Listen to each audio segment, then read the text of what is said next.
Hey, good morning, everyone. How's everyone doing today? Welcome to my Thursday live stream where we talk about photography, and I try to answer any questions you might have about photography and our Olympus and OM system cameras. Uh, so, wow, this week, I can't believe is it Thursday?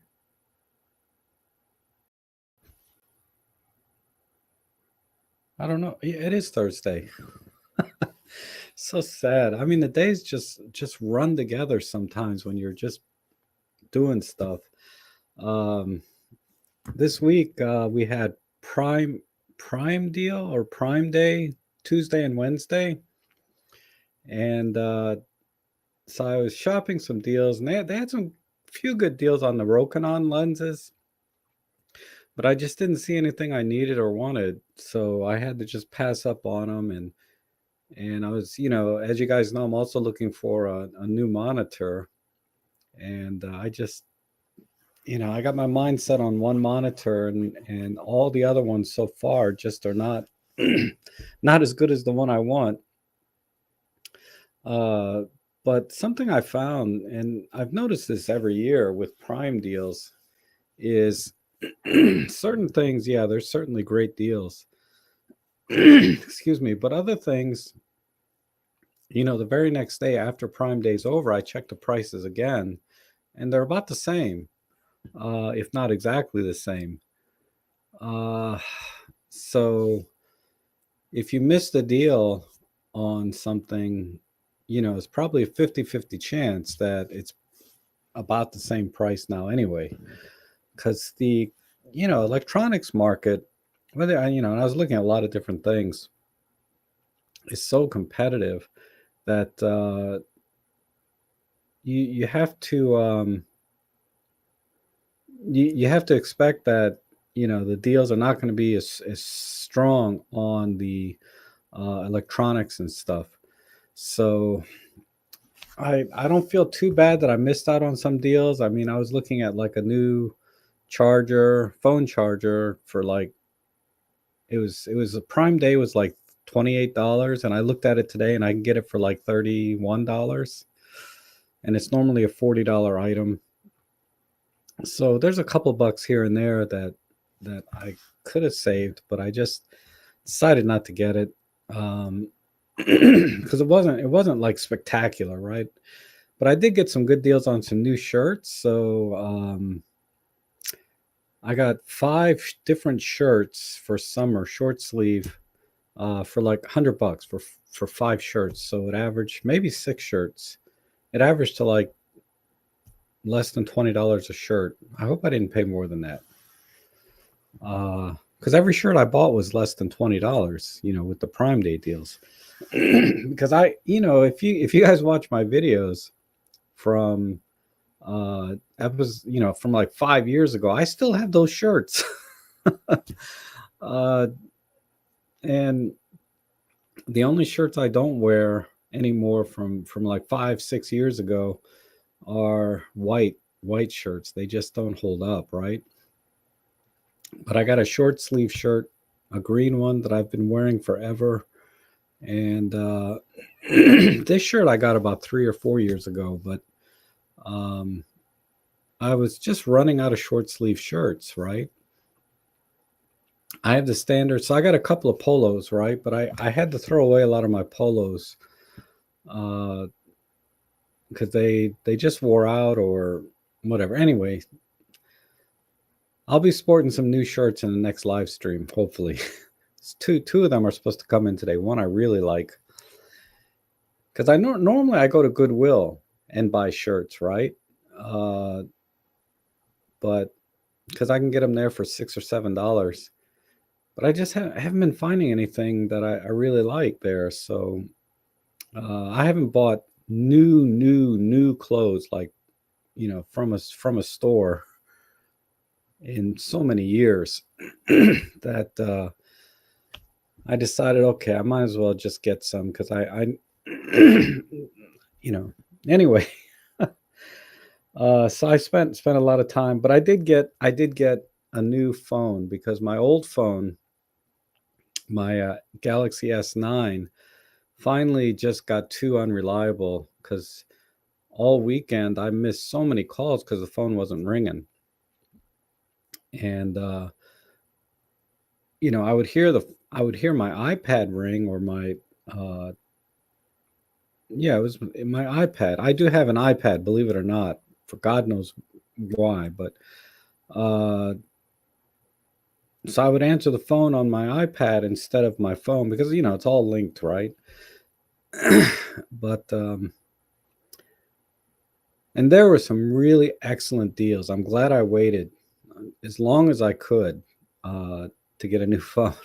So I got a new S22, uh, and the case for it's going to come in today. So I'm excited about that. Supposedly this has a good camera on it. I guess it's okay. I don't know. Um, I took a few shots with it just around my house, and I was like, it's just camera phone, right? It's not very exciting.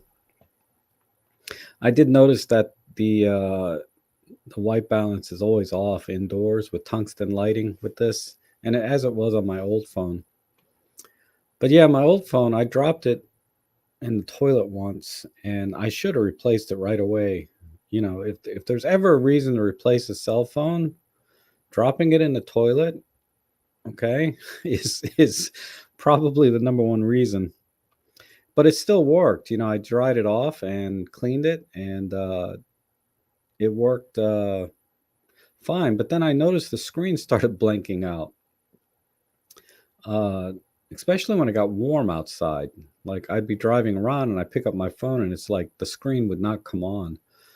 I mean, it was still working, because once it cooled down after a few minutes, it would just come right on and work just fine. Anyway, so I got a new S22. I got a couple $100 off, so I could have got the S21 for like $500, uh, on the Prime deal, but I got this one for 650.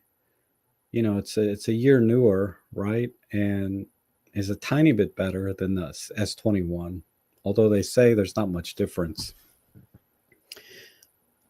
And it was I was debating between this and a Pixel 6, right? Because the Pixel 6 supposedly has that new Tensor chip and a clean Google Android experience. But I didn't get as good a deal on it, and I'm so used to Samsung. I've been using Samsung since the S1 came out. That was my first uh, smartphone, was a Galaxy S1, and then I upgraded from that to the S5. So I waited quite a while between the S1 and the S5, and then I went from the S5 to the S9 because it was about 4 years. So the S9, I wanted to wait and have it 4 years, right? 4 years is about, that's not bad for a cell phone. Maybe five, because I was so happy with it until the accident. And so this model is 4 years newer than the S9, but the S9 I bought for $500 because it was a year old, uh, and only used it for 3 years, maybe three and a half, roughly. So it didn't quite make it. And I honestly, I feel like I could have kept it another year easily, because I was not having any issues with battery life. The only issue I was having with the S9 before the accident was there was a couple of apps I tried that just would not function properly unless you had the latest Android version. And that was a little bit of a problem. So one of the apps was one of my gimbal apps that I use. I had to contact the manufacturer to get the previous version of the app because that did work with my S9. Um, but any updates, and there's been several updates since that, right? I just couldn't use. So I got the new phone, and the new app works great with it. So so it is photography related in some respect, that I do use my gimbal sometimes with my cell phone, and for for vlogging, and uh, sometimes even my paid work, believe it or not. but I only did that once. But I was watching a video the other day, or yesterday, in fact, about uh, I forget who it was. Some lady on YouTube said she just wasted $500 on a gimbal because she only used it like 12 times in a few years and just didn't feel like it was worth it. And the caveat being, buy things that you need, not things that you want, right? Is basically the message. And I can tell you that I guess I'm very guilty of it. I just buy a lot of things that I want but don't necessarily need, or something I think is going to solve a problem. And I wish, it's like this guy Casey on Camera Conspiracies. There's no perfect camera. There's no perfect electronic item ever when it comes out. And it's really annoying when something new comes out and then they fix the one thing that was a problem that I might have been having because I bought the one from before.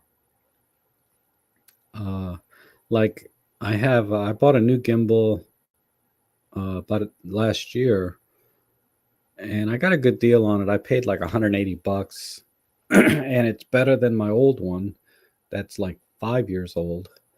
Uh, but the new one, the DJI Ronin. I don't care about the three. The three is a little bit, but they have an RS2C, I think it's called, that does like 360 panos on the gimbal with the software. It seems to me like anybody could do that, right? If they get a good software team, they could develop that for just about any gimbal. But DJI Ronin has it already. And not that I'd ever do 360 panel work for paid work, because nobody wants to pay for that. It's just too expensive. Because even the high-end properties, you'd think they'd want to pay for that, but they really don't. By high end, I mean like $1 or $2 million properties. They still don't want to pay for it, and I get it. It's not that big a deal. Because I would charge a couple $100 at least to add a 360 tour that's super high quality, right? If I did one of those little Insta 360, one of those cheapo 360 devices, I can't do it because the quality is so bad. I'd rather not offer the service. But I know some photographers, they offer services with those little 360 cams. And the quality is just, it's okay. It looks like, it's like cell phone quality. It's just really bad. And even the best 360 cameras, supposedly there's a new one out by Insta360 that has 1-inch sensors and stuff. I still wouldn't feel right delivering a product like that, because at least with the photography, I can deliver a pretty high end image with the standard photography and just what they call groundwork, right? You don't have a drone, you don't do 360. I just do groundwork videos and photos. So that limits my clientele a tiny bit, I would imagine. But I've never run into anyone that wants those things. And I don't have any drone experience, so the threshold for me to get into drone work is pretty high because there's so many restrictions around here, and I guess there's ways around that, legitimately to do that kind of work, but I can't even fly a drone, let alone, worry about getting licensed and insured and all that for it. So I'm pretty content with just doing groundwork. And then if I have to, I can outsource the drone work and stuff, because I know a guy that'll do it, does a good job. But it's a couple $100 to do drone work separately, like if it's a la carte. If you do it as part of a package like this guy does, it's pretty reasonable. Um, but if I do it to my clients a la carte, where I have to pay him and collect my money, right? It gets really expensive, and nobody's going to do that. And so I finally finished um my video jobs from last week. I was done Monday or Tuesday because I was complaining about it on Sunday. So after the stream, I spent most of the day Sunday and Monday really learning how to color grade and use DaVinci Resolve. Uh, just, I watched all these 1 and 2 hour YouTube videos on color grading and stuff. And I finally got it to an acceptable level, meaning I think it's as good as it's going to get because, again, I was in very, very mixed lighting. And it's so obvious that you have very strong daylight coming in, and then you got mixed tungsten and white LED lights uh, all over the place. Never mind light bulbs that are burnt out and stuff, And then they had these blue flashing lights in the room too. I guess for the ambiance, but man, it's just a train wreck when you're trying to do video and you got all these different color lights. But I used my OM1 for the entire job, and I can safely say I'm about 99% sure I can continue to use the OM1 for my video work now because it did a fabulous job, really. And I think the S5, the S5, I don't know. That's always done excellent work in video. So, the thought being is, if I bring a backup camera, do I bring another Olympus like the M1 Mark III, or do I bring the S5? And if I'm going to bring the S5 anyway, I might as well use it for video work because I know the video work on that is, probably the best on the market, without spending a boatload of money. Because it'll do 422 10-bit internal.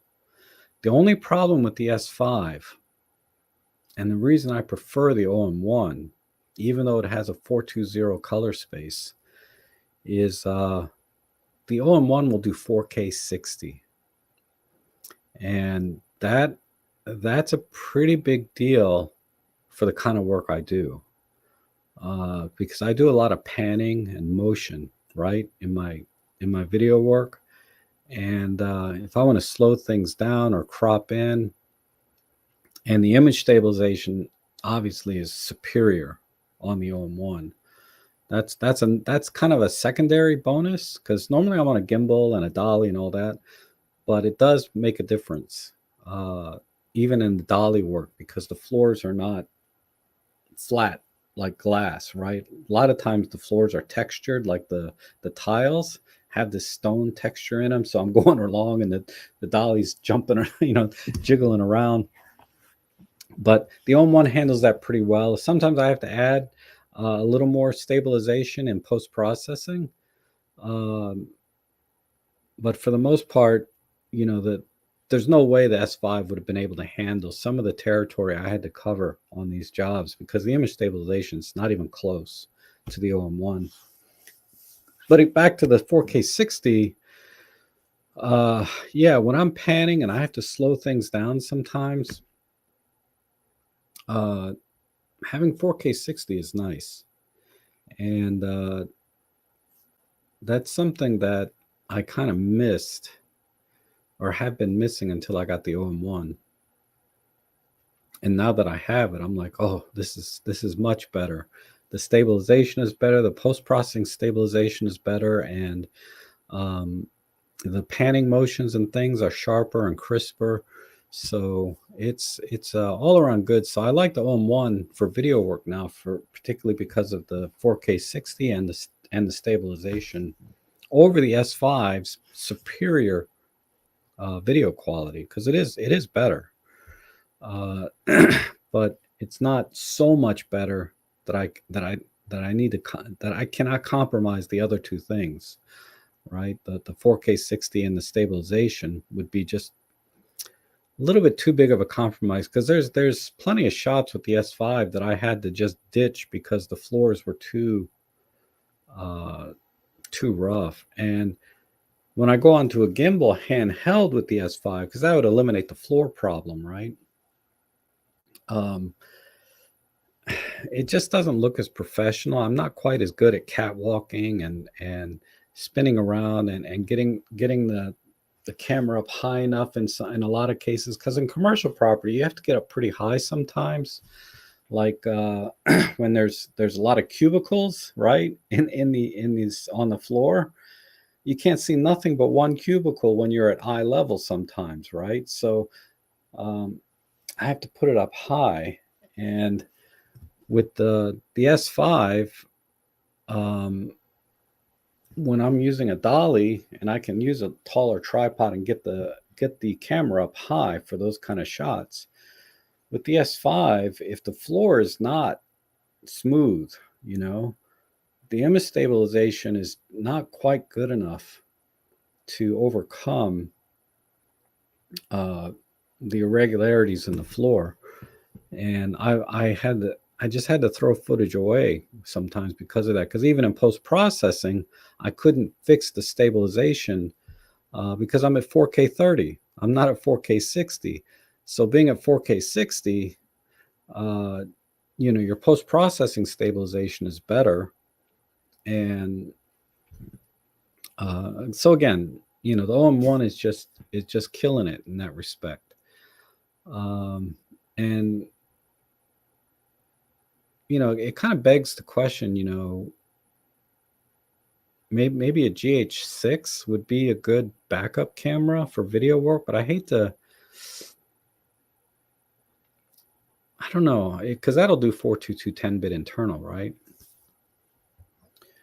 But that would that's just a lot of money to spend uh, for a camera that, I don't know. And it's actually bigger and heavier than my S5 is. Not that that would be a problem. My gimbal can handle that, but this is what I'm saying. There's just no perfect camera, right?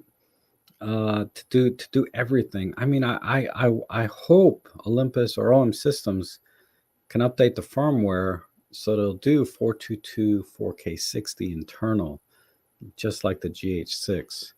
That would be a big help because I do notice a difference in color between 420 and 422. The dynamic range is more important, so going to 10-bit was a big deal, but dealing with color is a close second, you know. But I can live with that. Anyhow, let me see who's here. Let me check the chat. I haven't been in here. Uh, okay. Music Sound Gear. Good to see you, Robert. Good to see you, David Tellett. My goodness, Jeff and John, Marco. Yeah, Marco. I was so tempted. I was so tempted to pick up. They had one open box, the Dell 3223 for $799. And I was this close to getting it because that's about $200 less than one that's brand new, right? A little more than 200 less. Oh, but I didn't get it. Now I regret it. I wish I had gotten it because now it's like $910 or something. But that'll be my next monitor. I'm pretty sure. The Dell. It's a Dell 3223 QE. It's a U3223. It's a 32-inch 4K monitor, which has outstanding color and really double the contrast of any of the current IPS display technology. And the only thing that I'm mildly concerned about is that it only has a Visa 400 HDR, rating, right, for brightness, which is, a 600 would be better, you know, or higher, whatever the higher ones are, but they get super expensive, and then they're not as good in terms of color and contrast when you get up into that range. So, um, the only monitor I found that does it all really is like $5,000.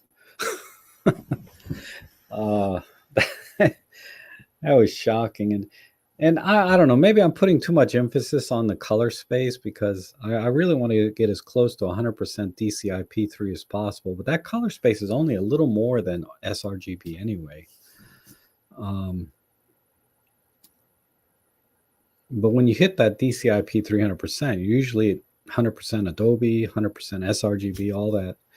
And then if I have a brightness of 400, which was only going to matter on like televisions, right, that can get that bright.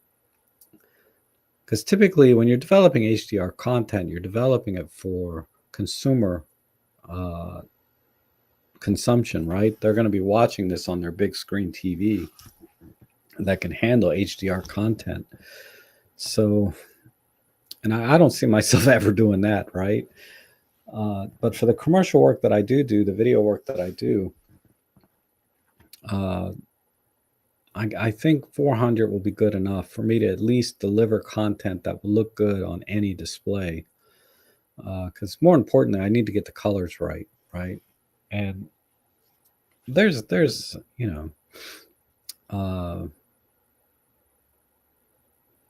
the only thing I'm torn between is getting a wide monitor or working with a single 32-inch monitor because I can't afford two 32-inch monitors. That's just way out of my budget unless I get the work to support it. But a single 32-inch or like a 38-inch ultra wide, but there just aren't any ultra wides right now that have the kind of image quality that this 132-inch does. Anyhow, let's see. Gosh, I got to put my glasses on.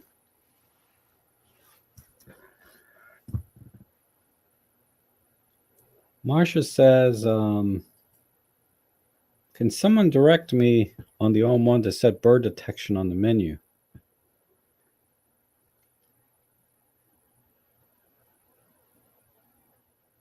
Yeah, it's in the AF menu.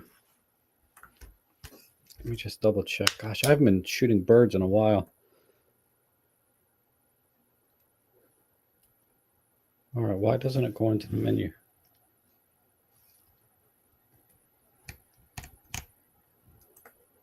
All right.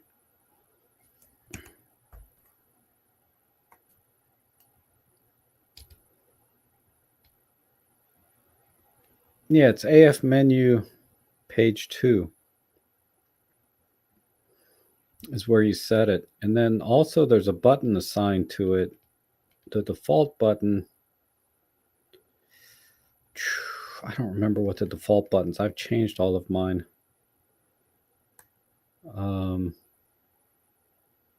But yeah, AF menu number 2. So go to the AF tab, go to page 2, and you'll see it there. It's the second one from the bottom. And turn on the eye detection frame. And I have a video on my birds and flight settings if you want to look at it. Those settings, I still use those settings pretty much even now. I'll have to watch it again and see if I've made any changes, but why is it doing this? Oh, because I keep hitting, I have it in manual focus. But yeah, go over to AF menu number 2, page 2, subject detection, and then you can select it here, like so. Okay.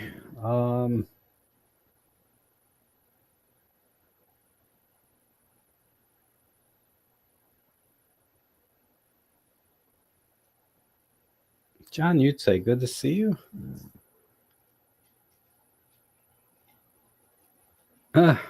Congrats, congrats, Alan. You got the new M1 and lots of lenses. Awesome. And you got wow, 10% off, man. That's pretty substantial savings. Considering how much everything costs, right? Man, that's great. And Marco says, I have a call at 11. That should be run a half hour. So if you're still streaming when I'm off, we can talk monitors and I can probably join. Okay. Yeah, just check if I'm still on. I probably will be. I haven't done a stream. Most of my streams run a couple hours anyway. And there's a link down. How come there's no picture? Oh.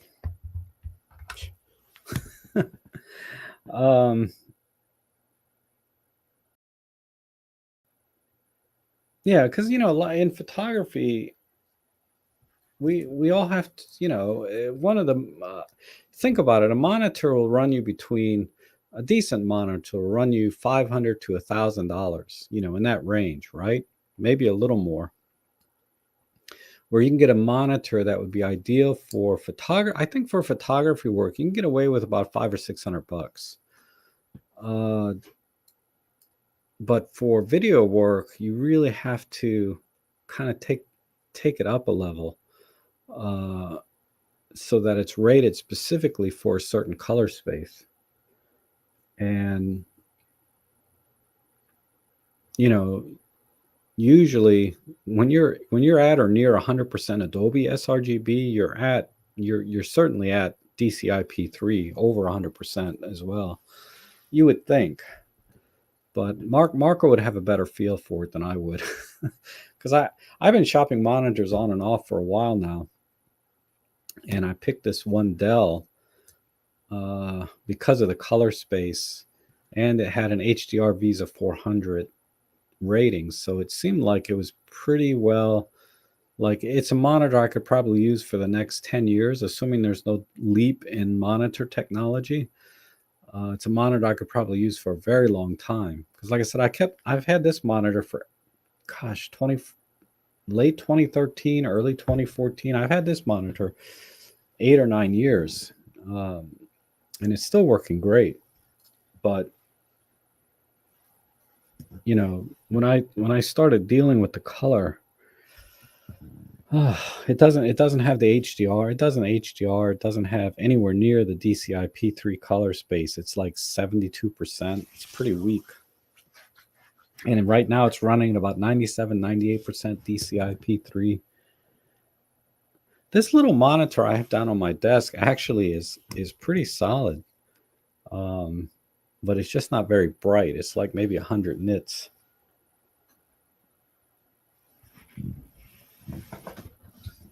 I printed out all these because I got a color calibrator, right?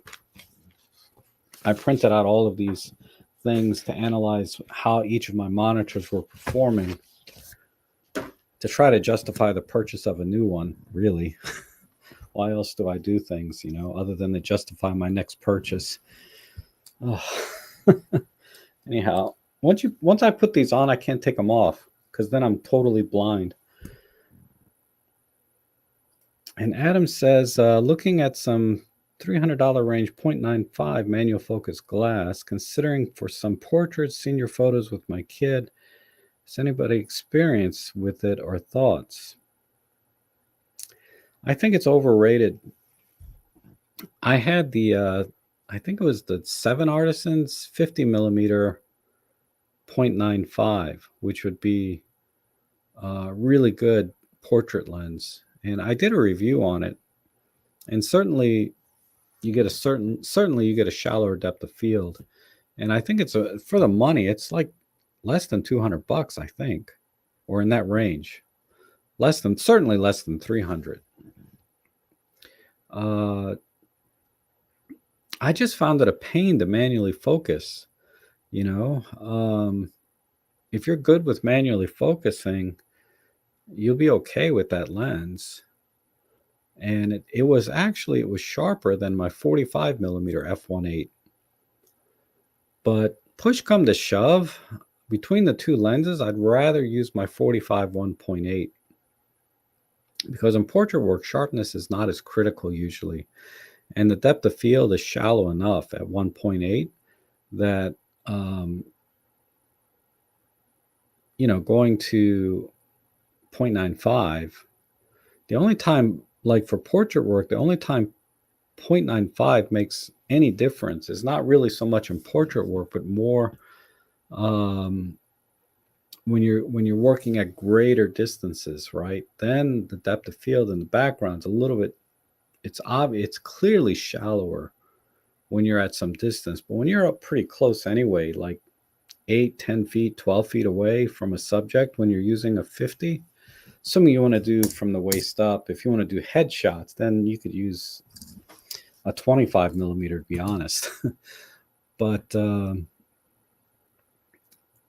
and even at some distance, the 0.95, it's so hard to focus when you're trying to focus on something at a distance. So personally, I would prefer the 45 f1.8.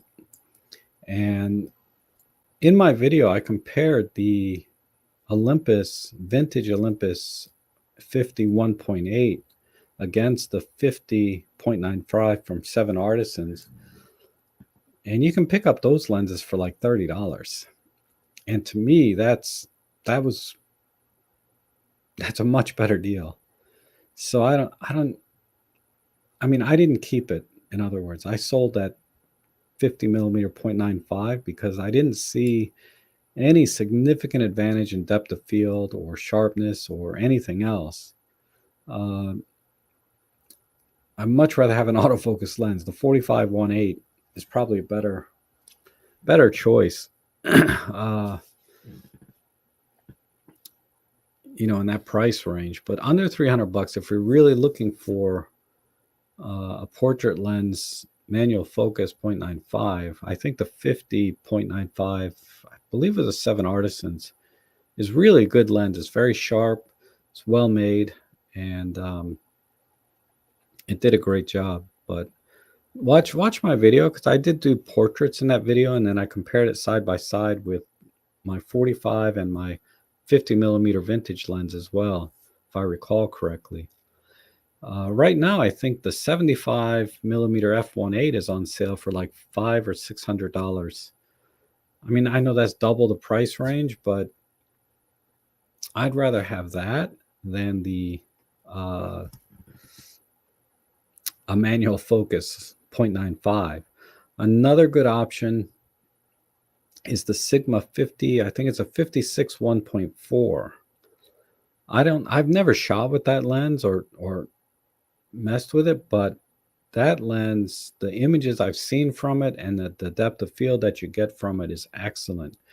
So if 75 is a little bit too telephoto, and it is kind of telephoto for portrait work, you really need some distance. You'll need 15, 20 feet sometimes. But the 56 is really good from Sigma. That will give you a shallower depth of field than the 45 1.8, and it's tack sharp from the images I've seen. And but I don't know how reliable the autofocus is. Everyone says it's fine, but that's something when I test it for myself, I can, I got a sense of the nuances between the two. But I'll take everyone's word for it that it's excellent. If you have that lens, leave a comment down below for Adam, because that lens is about $400 or $450 depending on the sale. I think that would be worth it to get that if you can swing an extra $100, $150 over a 0.95 lens, because then you get autofocus and you're getting a Sigma lens, which lately, I think ever since they started doing their art series lenses, have been their manufacturing and their processing has been really good.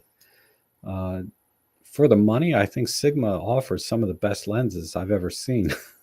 I hate to say that because I really was never a fan of Sigma lenses because of their size and weight. But I've never had any complaints about their image quality. I had complaints about their autofocus when I was just shooting them on my Nikon. So I don't own any Sigma lenses currently. because the autofocus was so horrid on the Nikon, and I was shooting with a D750 at the time. It wasn't reliable, right?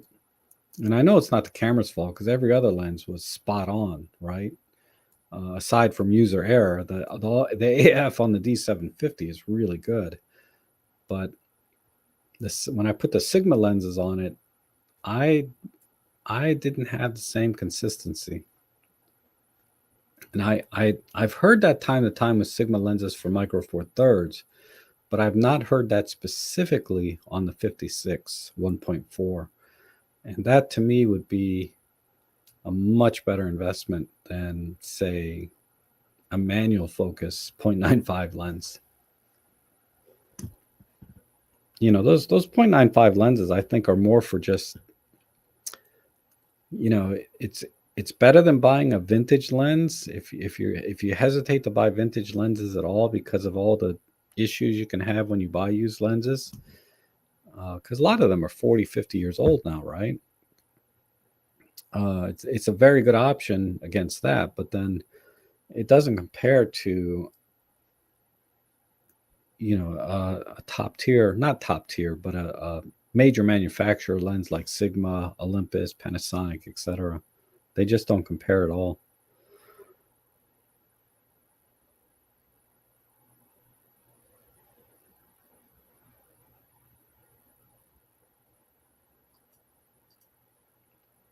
Also, does chat disappear? The chat should stay on. I'd say 90% of my chat videos, the chat stays on. It doesn't come on right away, right after the stream is over. I guess it takes some processing time on YouTube's side. But if you watch it, certainly a few hours later, the chat should be there. But sometimes the reason specifically it won't show is sometimes I have to edit my live streams a little bit.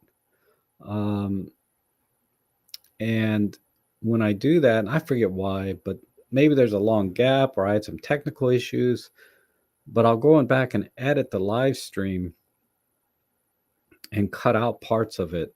And when I do that, the chat disappears because I guess the time code syncing between the chat and the video is gone when you start chopping it up.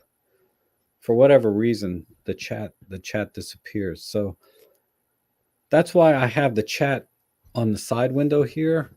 Is this will never go away, right? This will always be there, and the only time you don't see it is when I do something full screen or something, right?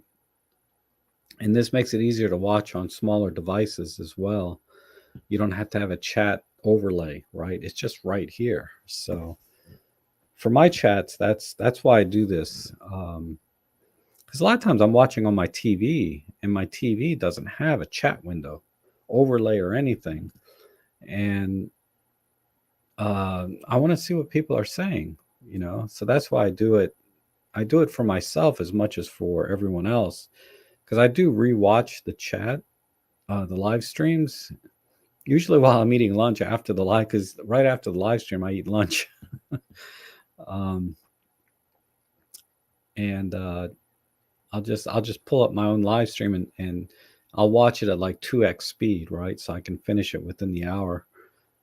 And see if I missed any questions or if I answered everything properly or whatever, right? Usually I find a dozen questions I missed, which I try not to do, but it happens.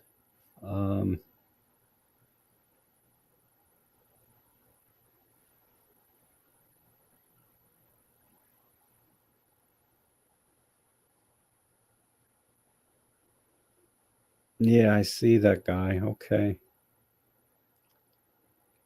And this is back to my monitor conversation. The new IPS blacks are great all around. You have to go mini LED or OLED to get those high HDR brightness level. And your next monitor is going to be the same one. Yeah, you and me both, right?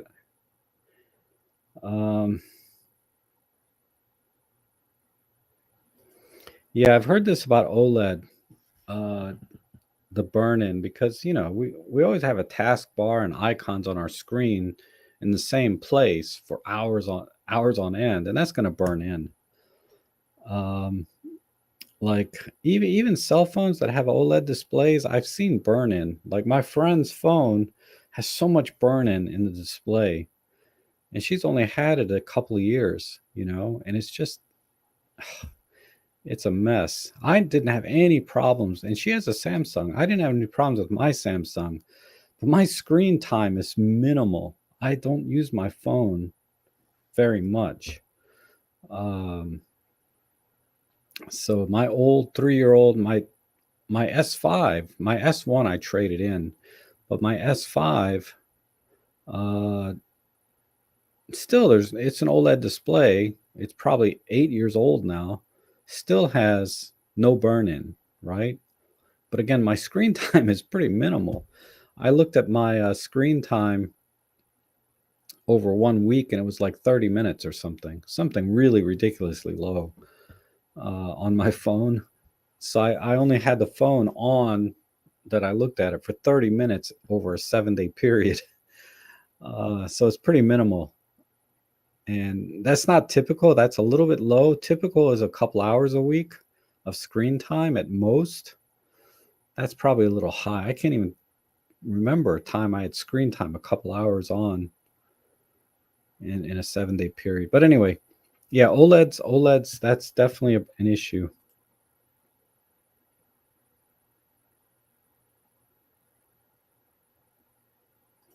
Mikey just released a 50.95 that was reviewed by Arthur on YouTube. He gave it a great review. Not sure how much it costs. Yeah, I don't think it's too much. I didn't see that review. I think Jimmy Chang did one too, and he liked it. But again, it's a manual focus lens, which I'm just, if I'm going to be doing like any kind of thing that I care about, like doing portraits for people and stuff, I wouldn't use a manual focus. But that's just me, right? I'm not a manual focus guy when it comes to most things, right? For video, I'm almost always manually focusing, if not 100% of the time for my paid work, right? Because I know it's in focus.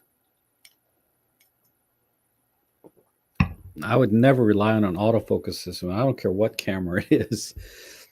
And I don't know any videographers that would rely on it, right? That's why they buy these, $20,000 lenses that are manual focus, right? These cinematic lenses. I think the Mikey lens is only a couple $100.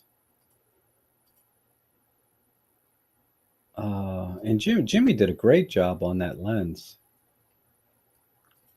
I don't have a window open for. Oh, hold on.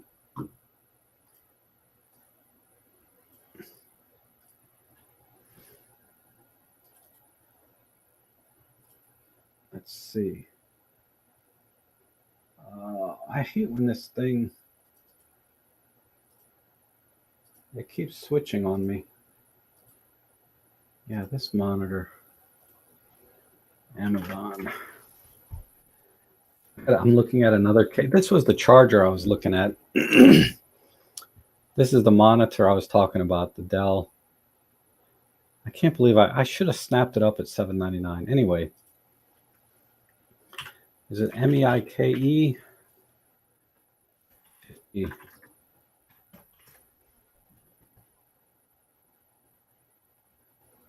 $250. No reviews yet, though.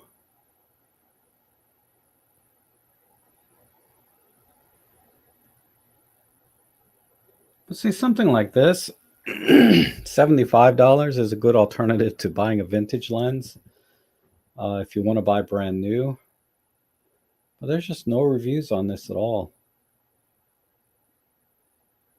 It's just too new, I guess. Looks like a cool lens.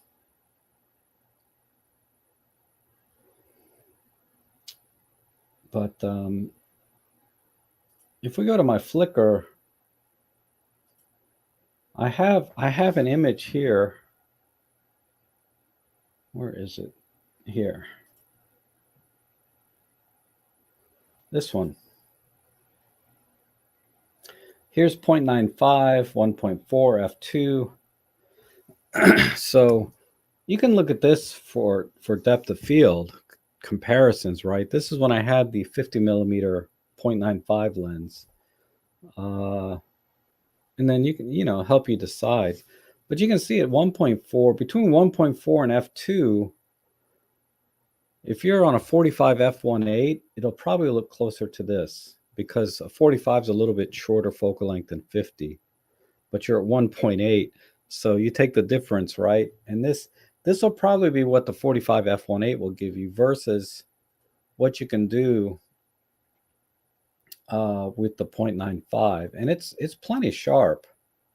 If you really, and I made this image really large so you could pixel peep it, right? But you can see stop down. It's hard to tell here on the stream, but stop down, this lens is tack sharp at f2. But then at f.95, it's still very, very sharp, like on my eyes, but my nose is out of focus here, because of the shallow depth of field. So that's the other problem with shooting at 0.95. That's why I'm saying you need, with a 50 millimeter at 0.95, it makes a bigger difference when you have a little more distance. Then you can get more in focus, right, because of the deeper depth of field. But then the background will still be shallower, and will have a difference. So this is one of the tests I did in that video. And a lot of times when I do videos and I do test shots, I post them on my Flickr page so you can pixel peep them. I never made a video for this. This was some ISO test between the OM1 and the EM1 Mark III, because it looks like everybody was doing that. And I said, well, I'll just post the pictures up, and then I put a link to it in the MU43 forum for people to look at. That just seemed more appropriate than trying to dig through a video, when you're looking at ISO tests, watching a video is a little bit rough because you're seeing a compressed image through YouTube. You're usually watching it in 1080p, and you have to go by what the person says. And ISO tolerance is very subjective, right? So when you so I put full res images up though. So like if it's a 20 megapixel image, I'll put the whole 20 megapixels up. And if it's a collage of 20 megapixel images, it's almost a gigapixel image for me to put those together. But anyhow, I feel like ISO tests, and I have my share of ISO tests online in videos. But when I did this one, I decided not to make the video for it, and just put the images up instead. So I don't know how many of you have seen these videos or seen these images that I did when I was comparing the OM1 and the EM1 Mark III. But there's a difference. It's not substantial. It's not, well, let me say it doesn't meet the expectations we had when the OM1 came out, for just regular photography. But there is an improvement. Oh crap. Everything's blurry again.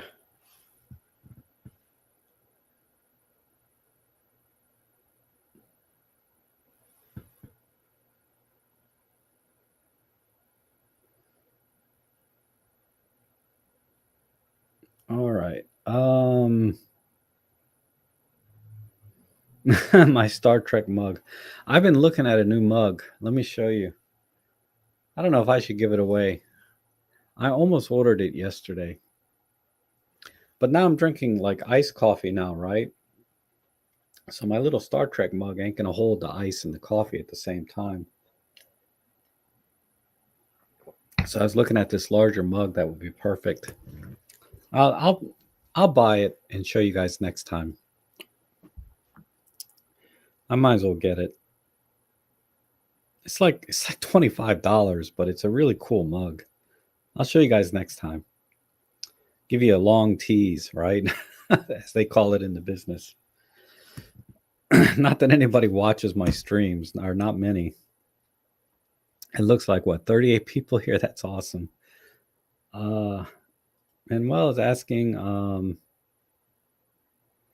worth of a video on one and have a Leica 10 to 25. Yeah. I mean, I'd have to know more about the video work that you're doing, because I can't speak to certain types of video work, right? But it certainly is. If image stabilization is very important to you, and the autofocus is fine. I mean, there have been some reports of it not being 100%, and I don't rely on it personally for my paid work. I never would, no matter what the camera brand is. I wouldn't rely on autofocus anyway. But yeah, the 4K 60 with the 420 10-bit internal recording, and then I think it'll do 422 10 or 12-bit external. It'll do almost full RAW externally. But if you're really serious about video, the GH6 is a better choice, by far. I mean, it's no comparison between the two cameras. A GH6 would be a better choice for video, because you can save custom settings in video work, and the menu systems, and I guess the workflow in the GH6 is much more conducive to video work than the OM1 is, and by a substantial difference. So I would go GH6 for video. Now, if you're primarily a photographer and you like to do video on the side, the OM1 is outstanding. I mean, it'll match the video quality of just about any camera out there for general type video work. It's only when you start pushing it and when you have to start to get into a workflow that the OM1 is going to be a little bit handicapped, because specs are not the only thing when it comes to a camera's capabilities, right? What is the workflow like? What is the handling? And when it comes to video, the GH6 in terms of workflow and features are definitely much more comprehensive on the video side. Just like the OM1 is by far superior to the GH6, in my opinion, for photography work, particularly for sports action, and also for size and weight. It's a much smaller, lighter camera. So there's a lot of advantages to the OM1 on the photography side, whereas the GH6 will have a lot of advantages on the video side. And because that'll do the 422 10-bit 60p. I think it'll even do 120 frames, which is even cooler in 4K. But I double check that, and they're about the same price. So if you're serious about video work, I would recommend a GH6, assuming autofocus is not critical, right? Otherwise, I believe the Sony A7S3, which is I don't know what that costs these days. Let me see. That might be another option for you, right? Let me just see. Sony.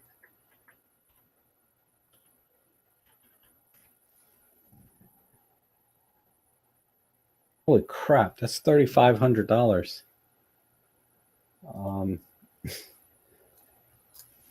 To 3,500. So then, yeah, you got to tack on some lenses, which are another couple thousand. It adds up pretty quickly. So, money no object, and you want to do video work, maybe the A7S3 with all the lenses, and if you need that, you don't mind the size and weight of the total package. But if size and weight is a concern, GH6. And if video is not a primary thing, I think if you're like 50-50 even, OM1 is a better choice. But as soon as you go to 60-40, like 60% video, 40% photography, I would probably steer you towards a GH6, because you can get very affordable lenses for video work. You're going to get excellent image stabilization, far superior to an A7S3. And so if stabilization is important, Micro Four Thirds is a better choice. So There's a lot of caveats there, right? But if you're working on a gimbal or on a tripod, a video tripod, and you're not worried about size and weight, I think A7S3 might be a good and money no object, of course, because that crap's expensive. But if you have but you have the OM1 with the 10 to 25, that's a pretty hefty lens already. I would probably steer you towards a GH6 for video. But I've not used the OM1 with the 10 to 25. If that's what you currently have, I've not used it together, so I can't comment on it. But I hear it's a great lens.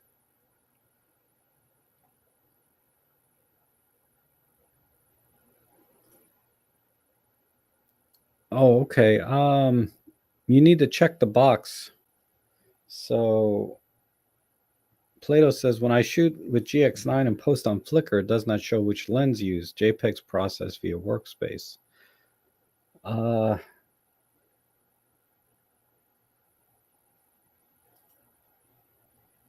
Let me pull up. Let me pull this up real quick.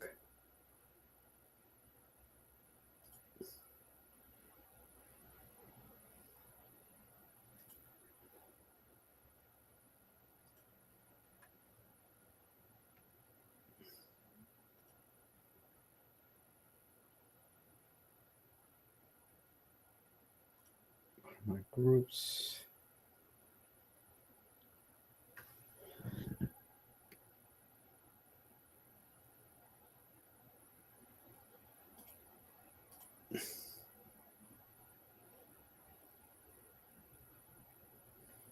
I think your name is Dave Nelson, right? On Flickr. Um,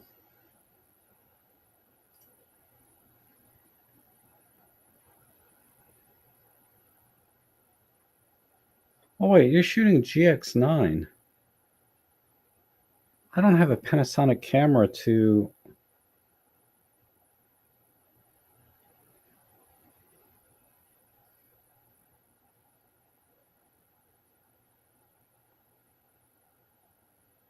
Sorry, I missed that. You're shooting JPEGs with your GX9. So Workspace will open up the JPEGs, but it won't open up the RAWs from a GX9. But I think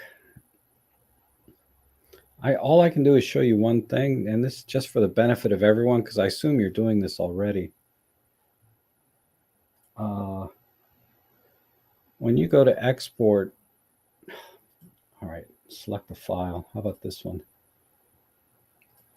When you go to export, there's a checkbox in here, or drop-down menu, right? You got to make sure you're choosing EXIF JPEG and not just JPEG by itself. I think this is the default setting. But if you choose EXIF JPEG, it should export everything that's available. Which normally when you export a JPEG, the lens information is there. But I'm usually processing a RAW with an Olympus camera and exporting it. I don't think I've ever exported a I don't know. I might have some S5 images here. No, these are videos. I don't think I have any images. Oh, yeah, that's video.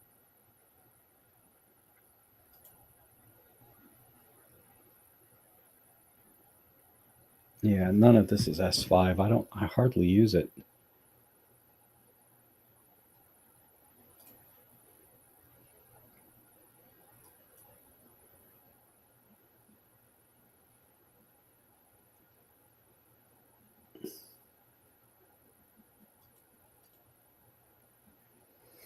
Okay, I'll come back to this. Things need to load up first.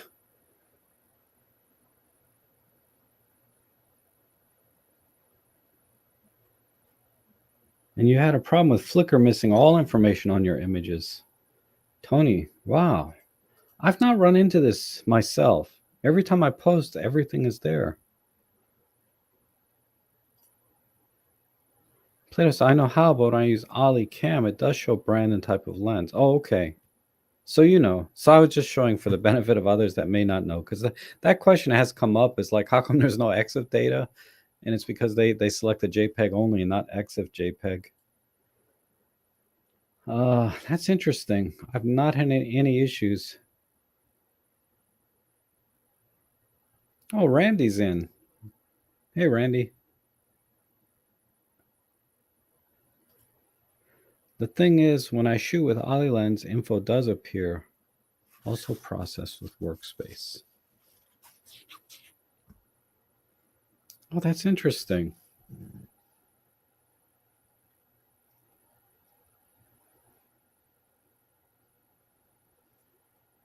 I just don't. I have Panasonic lenses. Let me see if that EXIF data showed. I just did a photo job. Um,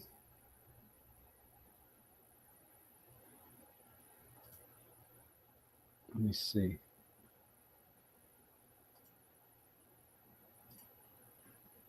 Where is? Here's the work.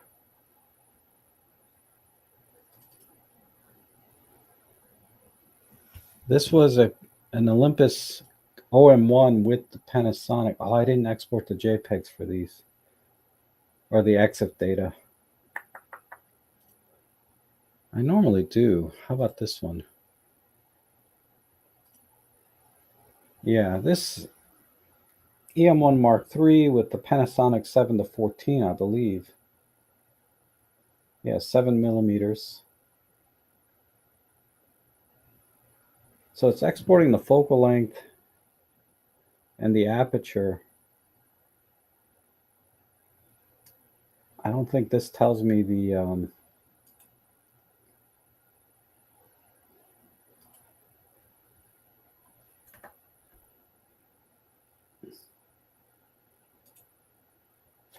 properties.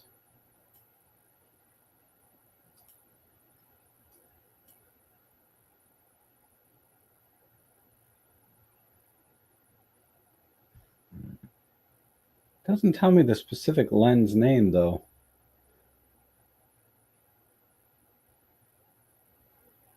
But it does tell me the focal length and aperture. But let's go in here. Let me look at an original. Gosh, I don't have any raw JPEGs here. Maybe here?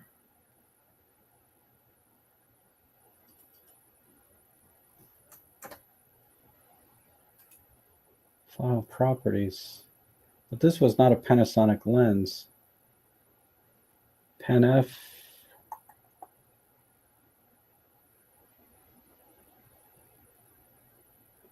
Yeah, all I get is focal length and aperture. I don't see the actual lens name though.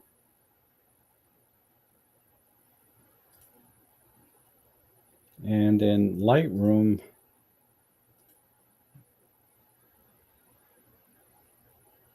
it tells me here. Where's Workspace? Let's go to, I don't know, Glen Echo. What did I use here?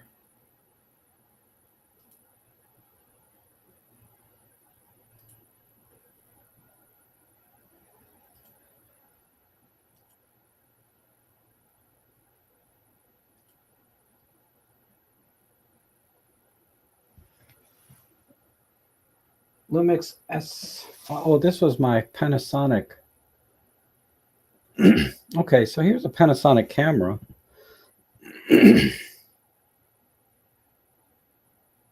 Export. Let's export to here. EXIF JPEG. About in here. Yeah, EXIF data is here. So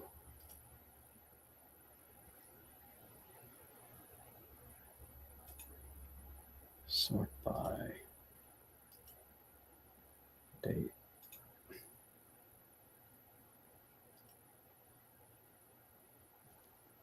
How come the image is not here?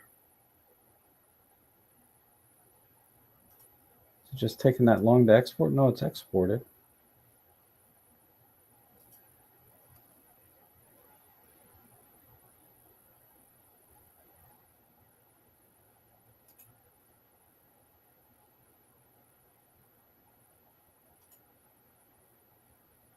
Here.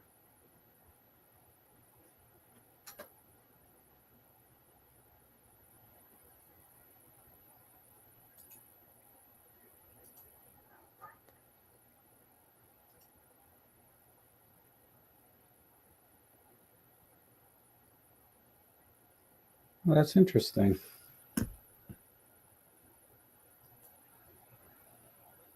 If I upload this to Flickr,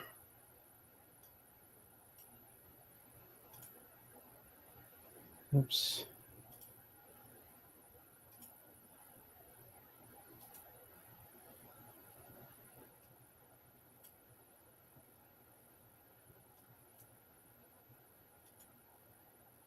Let me see what happened. This is a Panasonic S5 with a Panasonic lens.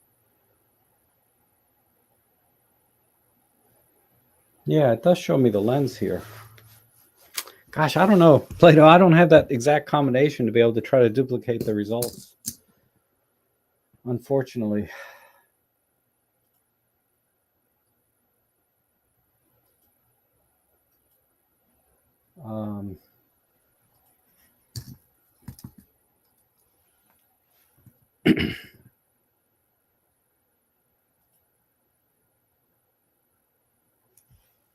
But it did export a Panasonic camera with a Panasonic lens with the lens information to Flickr. I can tell you that much.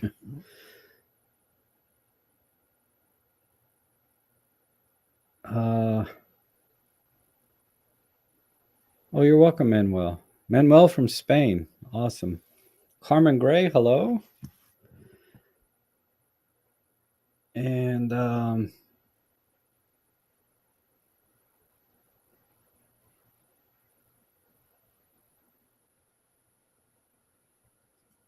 yeah, this doesn't make sense. I've not had any issues with Flickr. Yeah, I don't know if anyone else has that kind of, if they have a GX9 with an Olympus lens, see if you export the JPEGs, don't process the RAW, but process the JPEG and export that and see.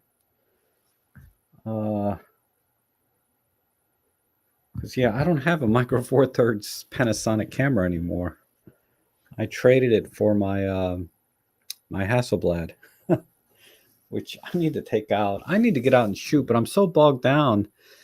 I don't know. You probably saw the screen. I'm bogged down developing these classes.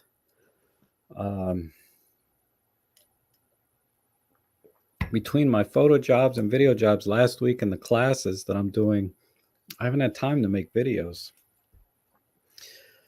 Oh, I have an obligation to crank out a full course this month, and you know the format is vertical, right? It's for an app. I got selected to be an educator on a new. I'll talk about it later. So once I get my courses developed, I'll start promoting it here as well. But I'm going to be offering courses on photography, and there'll be like a few short, like 3 to 5 minute courses that are free. And then if you want to do the full 30-minute, 1 hour course, you know, those will cost you like $2 to $5. But I haven't finished it yet. So once I finish the course, and I think the launch is going to be in September, right? So in September, by September, I should have 3 or 4 courses ready, and you know, so there'll be, you know, eight to 10 short courses that are free, and then there'll be about 4 courses that are full length paid, but for very cheap. And the launch hasn't happened yet, but we'll see. But I've been busting my butt this week trying to rearrange all of my content that I taught in my in-person classes to this vertical because it's for a phone app, right? To this vertical format. But once I get that workflow down, because again, it's all about workflow, right? I've never worked in a vertical format workflow, but once I get that workflow down and fluid so that I can just click and start doing the course instead of focusing on the output, I'll be able to crank out the rest of the courses pretty easily. But this first one is just, it's a little bit grueling because I have to think vertically now instead of like the normal horizontal. Oh, the great Vanzini overslept, huh? Yeah. I haven't been sleeping well. I didn't sleep well at all last night. Kept waking up. I had this weird dream. Can't remember now. What's funny about dreams is, you forget them. Probably 99% of the dreams, at least I do. But I watched a video on it and they say that like there's this chemical in your brain that washes your dreams away, right? So when you wake up, you don't remember them. Like your body intentionally forces you to forget them, which I find odd. It would seem like, wouldn't it be amazing if like you could remember all your dreams, like if they weren't just washed away when you wake up in the morning? It'd be a very different world today, I think. Oh, my package came in, I think. Alexa, what are my notifications? One new notification from Amazon Shopping. I found a deal for an item on your All right, Alexa, stop. Video recording card Wonderful 4K HDMI is currently $18.99. Yeah, Alexa, stop. Oh my God. I hope I didn't set off everybody else's Alexa. Because whenever somebody says Alexa on my TV or something, and then my Alexa goes off. It's just advertising. I mean, I used to like the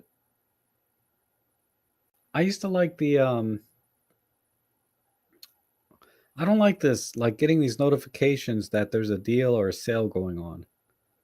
I mean, I only want it to talk or notify me when it's something I put in there, not.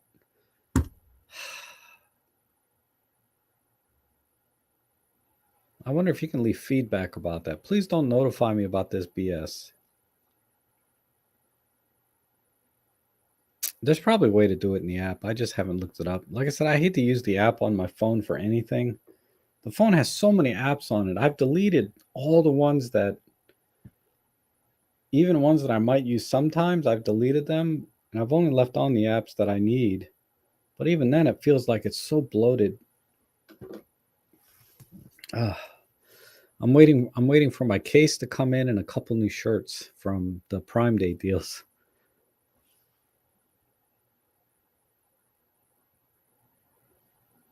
I noticed not a lot of videos from our peers. Well, I wanted to watch the ones from Peter about the shooting negatives and developing those, some kind of JJC thing or something. That looked interesting. I want to watch that.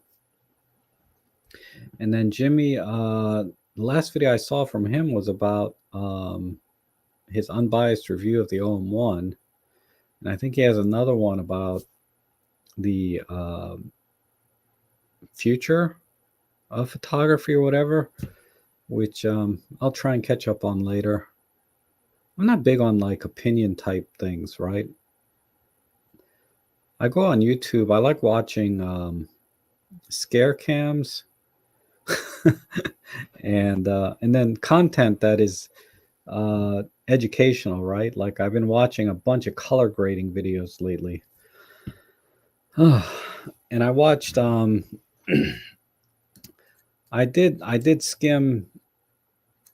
skim through James Pops's video about don't be that kind of photographer. And then I watched I think Mark Denny. I watched talking about these are hard, but long term it's better. You'll be a better photographer. And I mean, I really admire how articulate these guys are, right? To make Because even for me, right, when I watched the 3 points that he made, these are all things that I'm aware of, you know, and I but I can't articulate it like they do, in a video.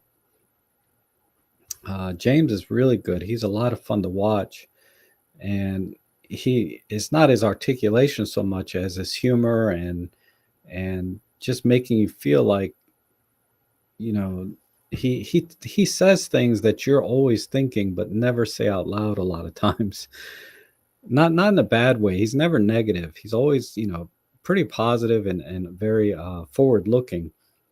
But he's also really good.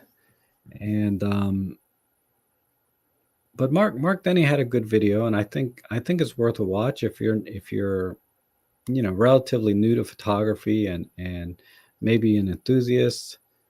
He made some very valid points about improving your photography, or what he did to improve his photography. And it's basically, it's what you've heard 1,000 times probably by now, is look for the light. I mean, that's the long and short of it. Look for the light and look around. Don't get stuck on taking, don't get stuck looking at one scene and trying to capture that one perfect image, because there's photos to be taken everywhere. You have to look for the light and look for things, basically. And I forget what the third one was. The third one was also a very common thing that you hear all the time, but it's really nice when he can articulate it well and then show images and examples together with it. And so a lot of times I watch videos just to try to improve my communication skill, to see how other people articulate things and express things in a way that are um, um, entertaining but informative. It's a skill set that I still struggle with, because when I watch my own videos, my God, I have to watch my own videos at 2x speed because I'm very slow and not that entertaining. And it really works for a lot of people. I don't want to take away from the work that I've done, right? I'm just being a little bit humble in that they are not they're not to the level I think these other guys are doing, you know. And uh but like I said, it works well for a lot of people. Just being very methodical, slow, not skipping anything. A lot of people appreciate the way I approach teaching a particular topic, but it's not YouTube. Uh, it's not ideal for a YouTube platform in that sense, because most and that's why my subscriber base is what it is. It's not huge, right? Um, it's more, YouTube is more for entertainment and escapism, and I would say if you're thinking about buying something and you're looking for reviews on stuff, it those kind of things do well. But educational content in the format that I teach it, it's not really super it's not a super high demand type video that people are looking for, which is fine.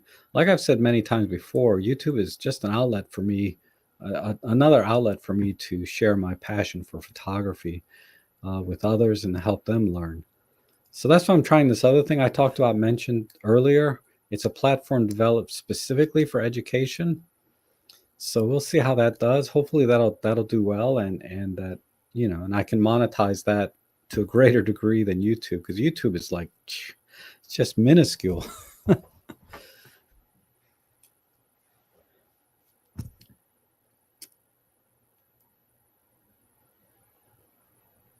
Oh, thank you, John. Yeah. says I have my own style and it's very good, more for education and entertainment. That's the value. Yeah, I know. Like I said, I think my pacing and the way I teach does work really well. Uh, but um, for many people, so I'm grateful for that, right? Because if I went out and made videos and nobody watched them, that says a lot more about me, right? Yeah, no, nobody's blocked you, David. At least I haven't. And David got a day job. The other David, he got a day job, so he's not on the streams anymore. Um, and Tony says, I've been slowing down for years. I know, right? That's the thing. My God, it's just that's the other thing is this other platform. I'm trying to talk fast and get through things fast, right? And not be so methodical because I have to teach a whole concept like in 3 minutes. So which is totally opposite of what I normally do. But once it's up and everything's launched, I'll share it with you guys. And I think it'll just be fun for you guys to watch. I don't think there's most of you would know everything I'm going to teach because I'm going to be teaching very basic concepts. Aperture, shutter speed, ISO, right, exposure, just very basic things I've done on this channel before. Um, but this is a different platform altogether that should do well. I felt like it was a good format for me because that's primarily what I do in my content is educational material.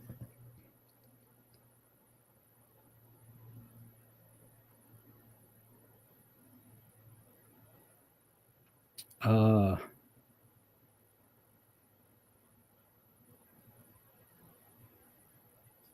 has anyone tried the new? I think Jimmy Chang is gonna do a video on that soon. I saw an Instagram post with that lens on his camera,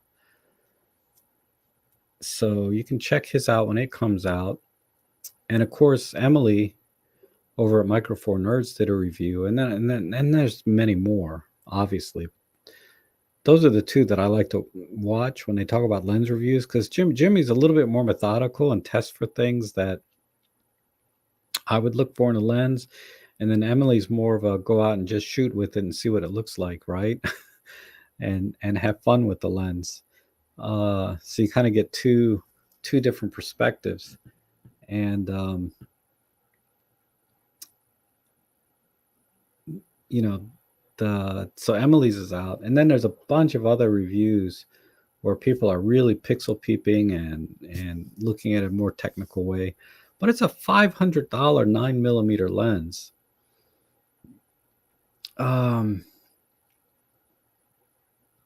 I guess that's about the going rate these days for lenses, right? But it's not 500. I mean, every lens is kind of expensive now. I mean, unless you buy these third-party things for $200-300. But even the Sigma 56 1.4 is like 400 to 450, and I just remember when I was building up my lens collection for Micro Four Thirds, I think I paid 300 for my 25. I paid 250 for my 17. I paid like 2.25 for my 45, and I bought these all secondhand. Most of them from my local camera store. So I got 3 prime lenses for about $700 or $800 for 3 primes, and now my 12mm f2 I paid a premium for. I bought it brand new, even if it was those on sale at the time. I still paid $600. Which I've sold to buy my Hasselblad because I just wasn't using it because I got 3 other lenses that cover the 12mm focal length, not at f2, but when you're that wide, you don't need f2 anyway. So my kit 12 to 32 from Panasonic, is at f3.5 at 12mm, which is fine, and it's a sharp lens.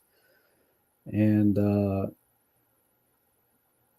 then I have the 7 to 14 f4, very sharp lens, bad flaring, but very sharp lens. And I have the 12 to 40 Pro that does 12mm.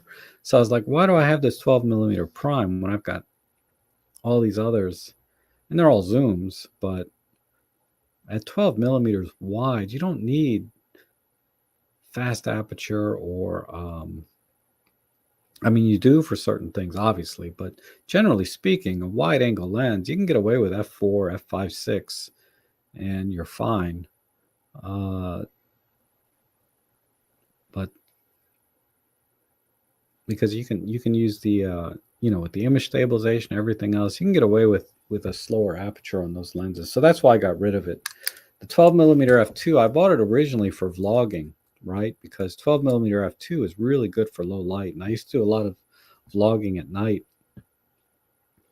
and it was great for that. But I haven't done that in a long time, and I much prefer just taking out my little action cam, right, for vlogging instead of a full-on rig. Even though Micro Four Thirds is compact, lightweight, EM53 with a 12 millimeter f2, that's about as compact as you're going to get and still get super high quality. For vlogging, I just didn't find it necessary to take a full gear out like that. So I just got a little bitty action cam, and that's how I do my vlogging now. And it has an f2 lens on it, if I recall correctly. So it captures enough light, even though it's a tiny sensor. It's good enough. And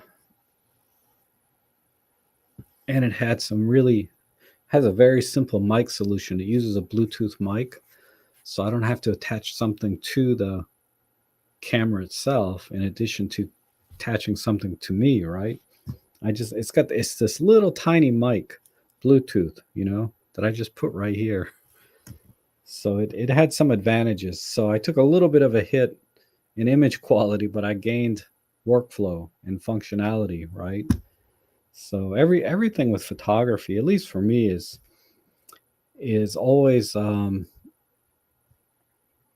it's the workflow, of course the specs, but workflow is just as important, and ergonomics when it comes to your photography.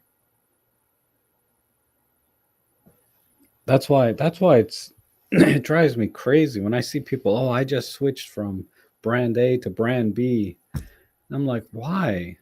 Why? It's like, is it solving any particular problem for you, or is it just a little better at this, but then you got to develop a whole new workflow? People that are constantly switching systems, I just don't understand it. I mean, I've been with Olympus OM Systems now for 6 years, and it is my primary system, my go-to system, my first choice in everything I do. Like I said, there was the one exception with the S5 until the OM1 came out. Now this is my all-in-one camera. This does it all. And the S5 is just it's just a photo camera. It's a wonderful camera. I should do a vlog on it. It's really an excellent camera. So I didn't use it for photography at all. And I took some pictures with it and I bought the 50 millimeter f1.8 for it. And my goodness, it's fabulous. Images are clean, and I don't know how to explain it. I'll have to do a side by side with the OM1 and the S5, and compare the images and see if it's just in my head or if there's actually something I can actually see a difference. You know what I mean? Maybe my expectations were low for the S5. I don't know why, but when I took some images with it, I was like, wow, that's pretty impressive, And it wasn't because of the high ISO. We all know the ISO is going to be better, right? I'm talking about shooting at base ISO for everything, and it's pretty impressive. So I have to look and see. Maybe I'm just not used to shooting full frame, so maybe there's that tiny bit of depth of field difference. I don't know what it is, but it's just not my go-to camera for photography. Generally speaking, I like my Pen F. If I'm going to do strictly photography and some very light video work, because the 1080p out of the Pen F is magical. The images out of the Pen F are like magic to me. That is still my number one camera by far and above any other camera I own is that Pen F. and I can't put my finger on that either. You know, it's not it's not like if side by side with the OM1, I feel like the Pen F images are better. But we'll have to see. I have to try, right? I'll have to take the Pen F and the OM1 out and see what's better because they're both 20 megapixels. They're going to use the same lenses, and the OM1 has a new processor and new sensor. Is it really? I mean, I haven't noticed anything in my professional work, which is what I've used it mostly for general still photography, birds in flight, sports action. Yeah, hands down OM1 because of the autofocus. But I'm just wondering for like just normal still photography, it just might be in my head. You know how it is. You like a certain camera and it inspires you to go out and shoot, and then you get the images, and you just naturally take better images because you like shooting with that camera, right? And not that I don't like shooting with the OM1. It's fine camera for shooting photography, but when I pick up a Pen F, oh my goodness, I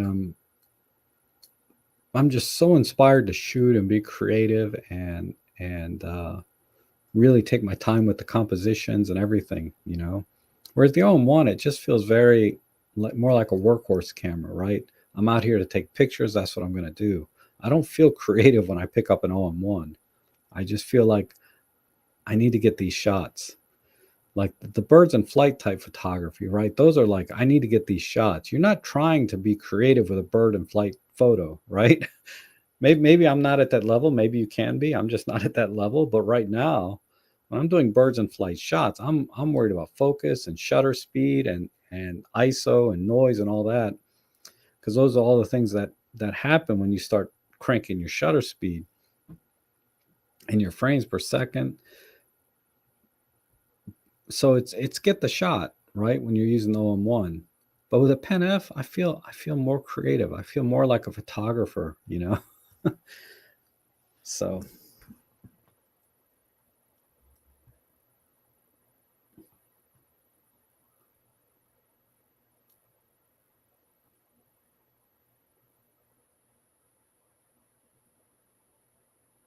yeah, I switched to Sony. Yeah, a lot of people switched to Sony, but not Lauren didn't switch. She's just saying I switched to Sony was a hot YouTube thing for over a year. Sony was more of a thing that bell bottom pants. You're always cracking me up. And Druid says, I have a bad case of gas, tempted by full frame, then see the results and say, nah. Yeah, it's true. It's true. When I took out my EM10 and shot it side by side with my D750, and this was 5 years ago, and that video is on YouTube. It's not that big a deal. I certainly won't shoot full frame for any of my photo jobs, that I get paid for because I don't have to. I can shoot at base ISO because I'm on a tripod, yada yada.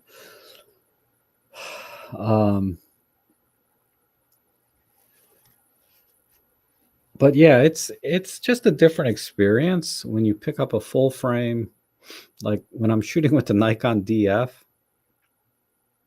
that's a DSLR with a mirror that flaps up and down. Just a different experience. I really love that DF. I want to go out and gosh, I just want to go out and shoot, but I got to develop all these courses. It's frustrating, but the DF and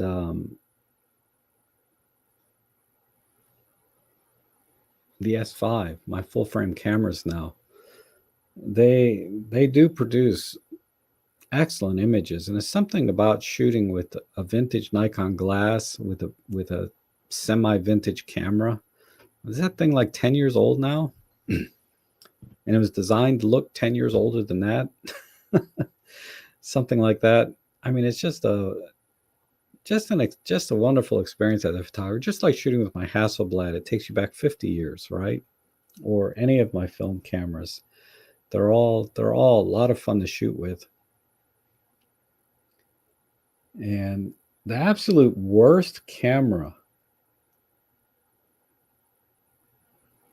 Okay, So I have a Fuji X-T30. I have a Canon M50.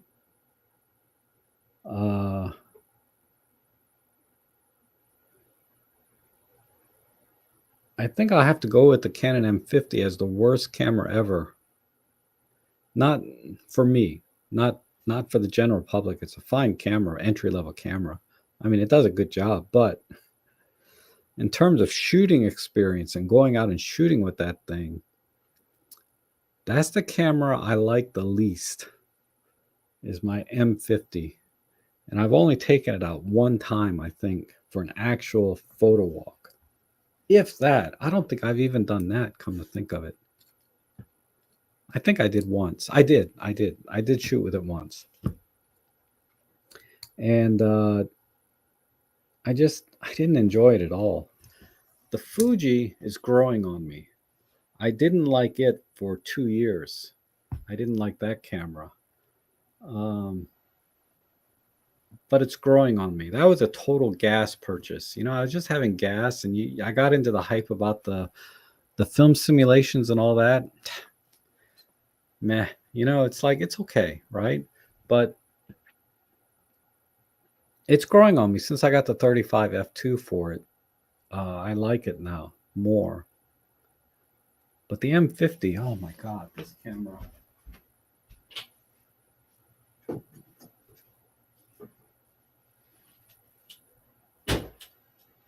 This camera, even though I got this wonderful grip for it, which improves the handling a lot. Of course, it adds weight, but I don't know.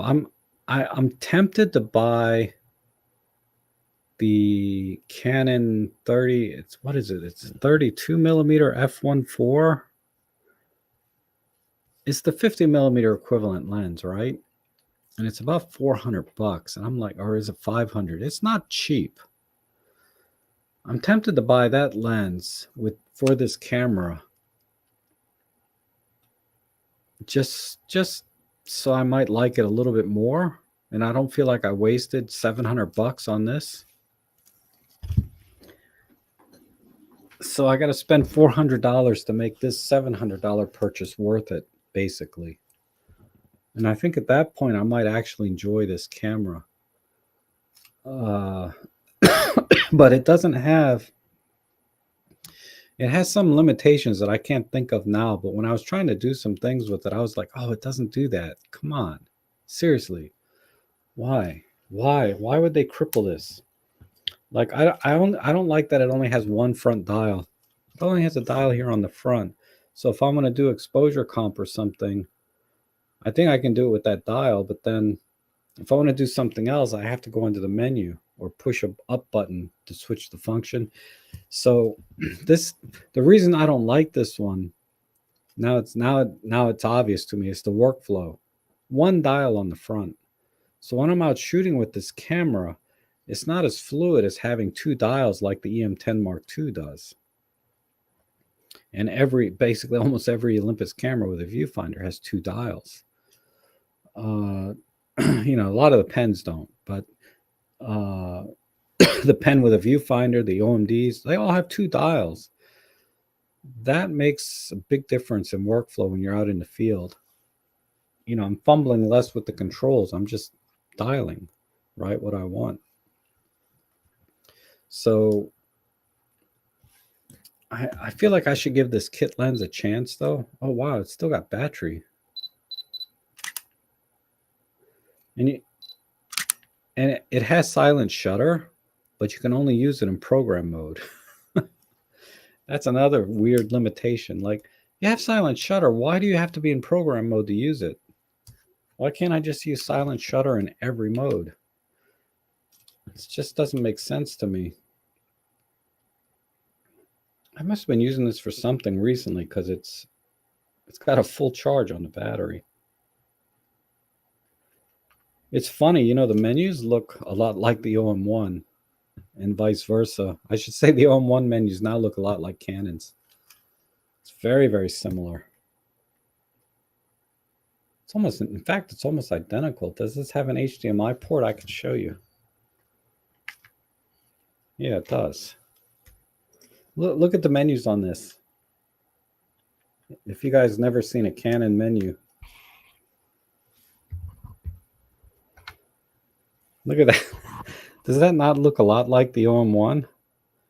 You got your major tabs at the top, and then each tab has several pages underneath. And it's all color. Man, this is like this is almost like a carbon. I didn't realize that until just now. So, you know, I don't pick up this camera very often. This is, I think Olympus just carbon copied the Canon menu. Huh. That's something. I'll be dang. Carbon copy of the Canon menus, practically, right?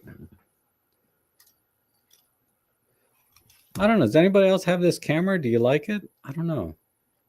It's okay. I mean, this thing is, you can see it's like not a scratch on it. It's like brand new.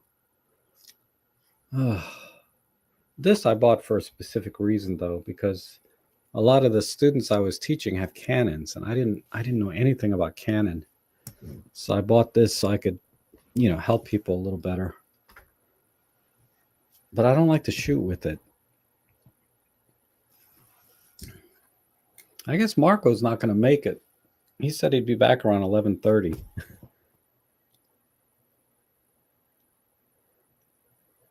Oh, there's a lot of comments here on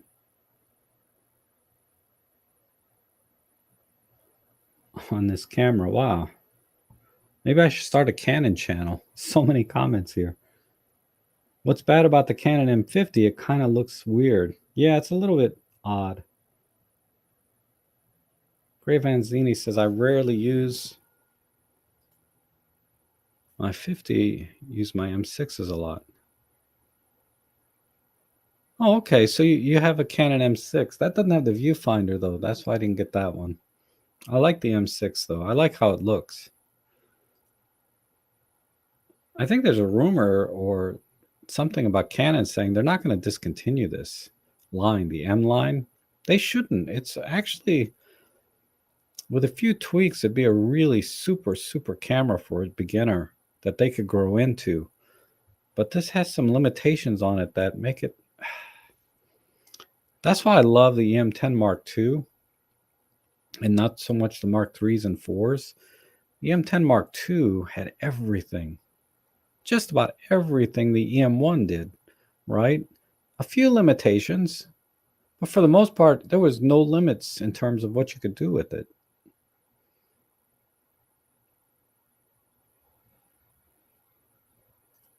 And Lawrence said the only lens I would get is the 22.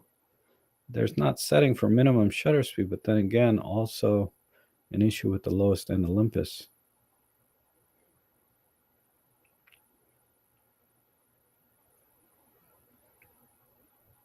.22 is a bit wide. That's a 35 equivalent, right? I'm really leaning towards the 50 equivalent right now. I could get away with a 22, but I think if I'm only going to buy one more lens for this camera, because I don't have any lenses for it, I would get a 50 equivalent. I think that'll always be my first choice. Kind of like the 25. If you're going to buy a prime, I mean, I know in a video I said the 45 prime should be your first prime, and I stand by the logic for that. But I'm not a beginning photographer, you know. I like the 50, and I think that should be my first prime on any other camera. 32 is a little bit tighter. There's a wider lens. There's a 28 millimeter macro lens for the Canon M, which is cheaper and more interesting and more versatile, right? It's a 28 millimeter macro for the M system because it has its own built-in LED light in the lens, which is kind of cool. That, you know, I'm torn between that and the 32 f1.4. Because the difference being is the noise on this camera, believe it or not, when I did it, I just did a simple noise test at like ISO 25,000 or something. And the OM1 was actually a little better than this camera. And this is an APS-C camera, but I found the noise to be equal, if not better, if not a hair better than this camera in terms of noise. But not that I'm that sensitive to noise anyway. Now that we have software that can pretty much deal with it, but an aperture of 1.4 is 1, 2, 2 1/3 stops, 2 2/3 stops difference in light gathering, and that's a big deal on a sensor that's not that clean for an APS-C. So I feel like I would get the 1.4. I'm thinking about it. I should have checked if there was a Prime Day deal on it. I don't think there was. I didn't even look for Canon lenses. I looked at Micro Four Thirds and L mount for my S5, and I didn't see anything on the L mount. Nothing, right? Nobody sells L mount. I mean, people sell L mount glasses, but there's just nothing on them. But the M lens. Why am I in these mounts? M mount and L mount, the two mounts that nobody makes lenses for. It's and then the Micro Four Thirds, there's everything, more than everything. You got so many choices.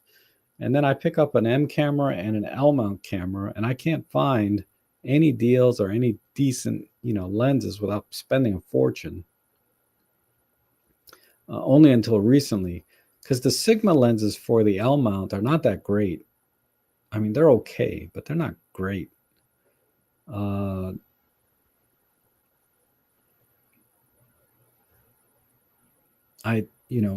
I watched a lot of reviews on them,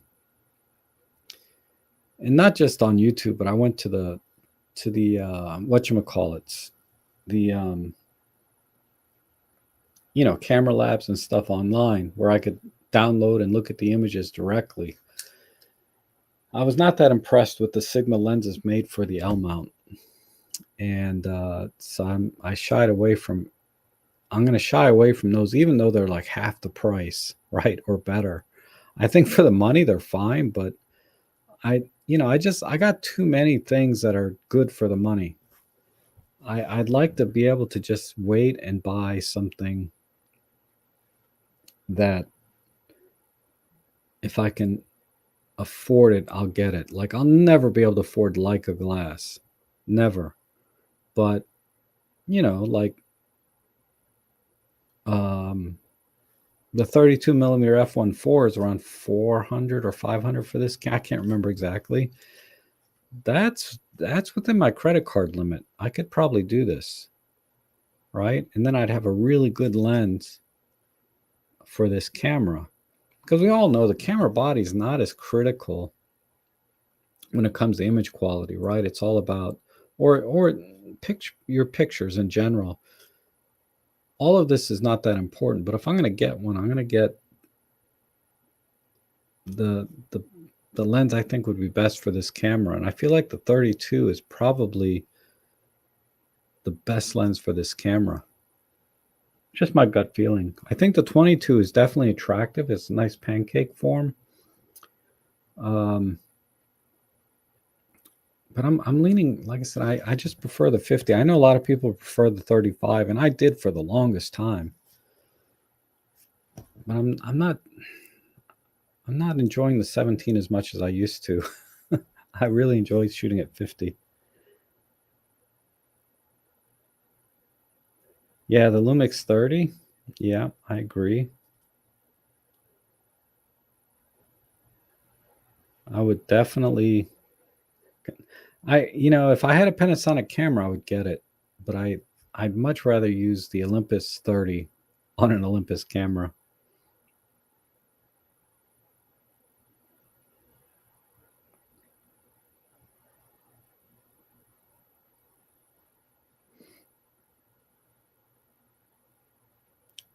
And let's see.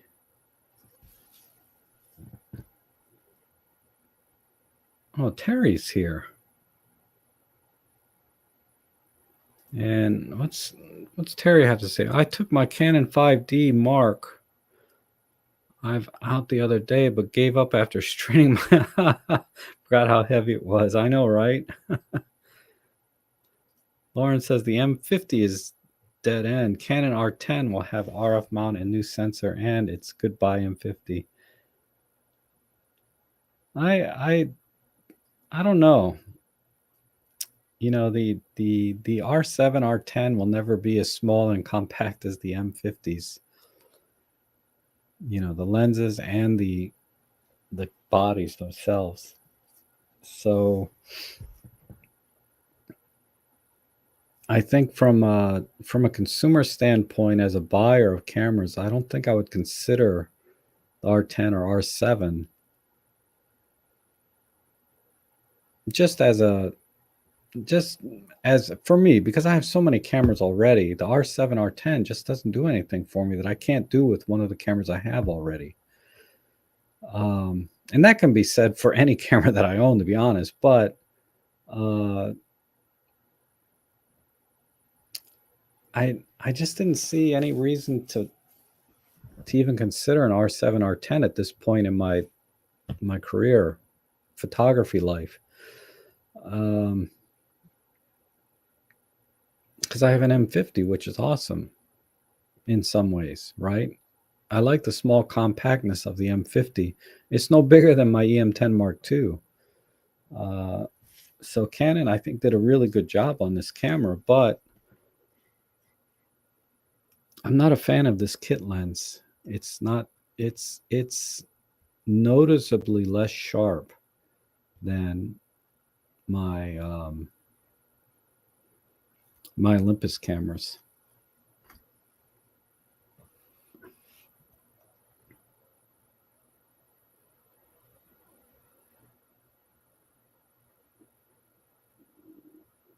Lauren says, I got the RP.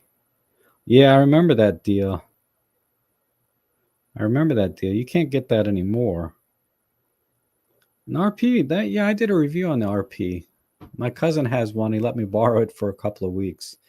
So yeah, it was a fine camera. I thought Canon did a nice job on the RP.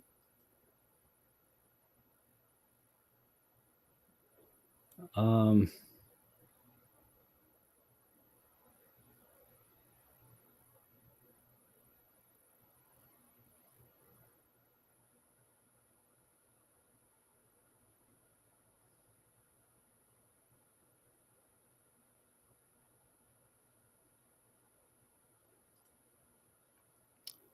you know, when I looked at this statement earlier, I think you meant you rarely use your M50, but use your M6 more or a lot. I thought you were referring to the lens, but now that I look at it again, I think you're referring to the camera, right?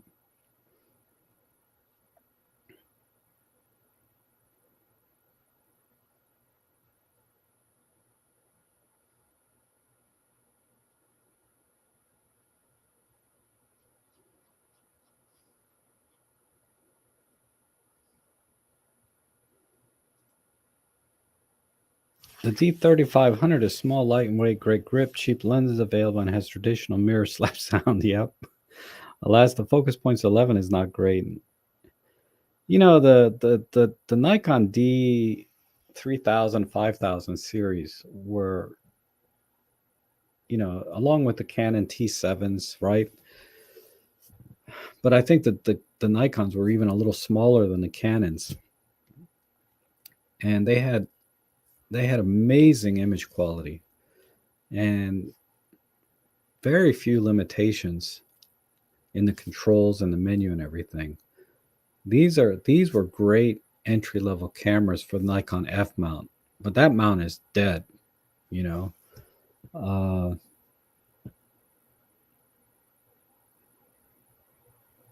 yeah, the Canon F glass, man, that's Nikon is Z mount now all the way, so that's the future of Nikon. But the F mount had a really good run and produced some excellent cameras and lenses. Um, and I think That's why I like my DF. It's still the old F mount, so I can attach some fabulous lenses to it that I have. Like I love my 135s. I love my 35 Zeiss. Man, when I put that lens on that camera, man, it's magic. It's really wonderful. And it's manual focus, but for a DF, it's okay. I don't mind manually focusing, even though I have to do it through an optical viewfinder.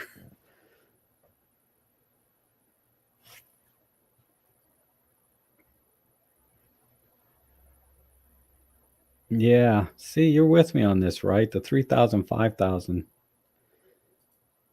I mean, I started with a Nikon D40 and quickly I bought that used. Ooh, maybe my Amazon thing is here. But anyway, I went to the D7100 and then the D750 when my D7100 broke. And that's the only mistake I made, really, I think, in my photography was in gear buying was I should have bought another D7100 because the D7200 wasn't out at the time. Because the upgrade from the D7100 to the D750 wasn't that much. And the D750 was a little heavier, but I bought into the full frame hype and all that at the time. And yeah, it was a little better, but it wasn't like it made any difference in my photography. I really missed the extra reach I got with the D7100.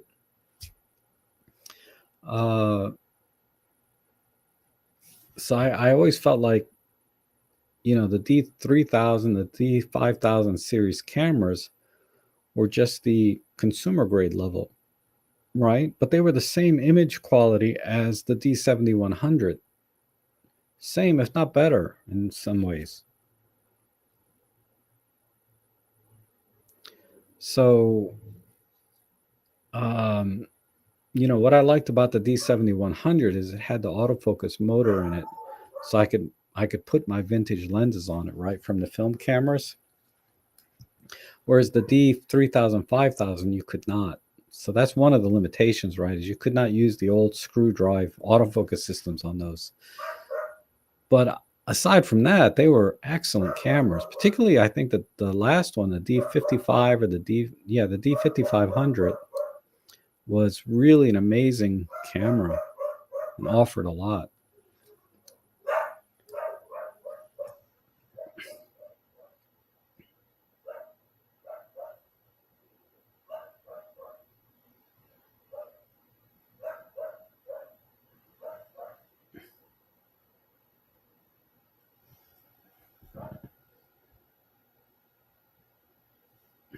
How come I'm not seeing here? Bob has been hi Bob. I've been seeing responses to your comments, but somehow I'm not seeing your comments. But here's one. I think the noise problem is overstated. I use OM1 late evenings, process on one noise AI. The results are good even at 1/3 ISO 32. Yeah, absolutely. At ISO 3200, you still have enough detail. Even though there's noise, you have enough detail to recover. Then you suppress the noise with software, and it's really amazing. I mean, I've taken a lot of pictures at higher ISOs on these cameras with Micro Four Thirds for the last 5-6 years, and I've never been disappointed. Uh, it's always been perfectly fine, especially now with software.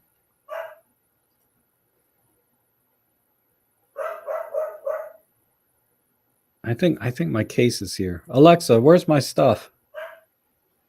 2 packages for Rob's order were delivered to the front door or porch, containing phone case and golf shirt. Awesome. A package should arrive Saturday, July 16th, containing t-shirts and shirt. I don't know if you guys. Package should arrive Monday, July 18th, containing polo shirts. I guess you guys can hear that, right? My Alexa stuff.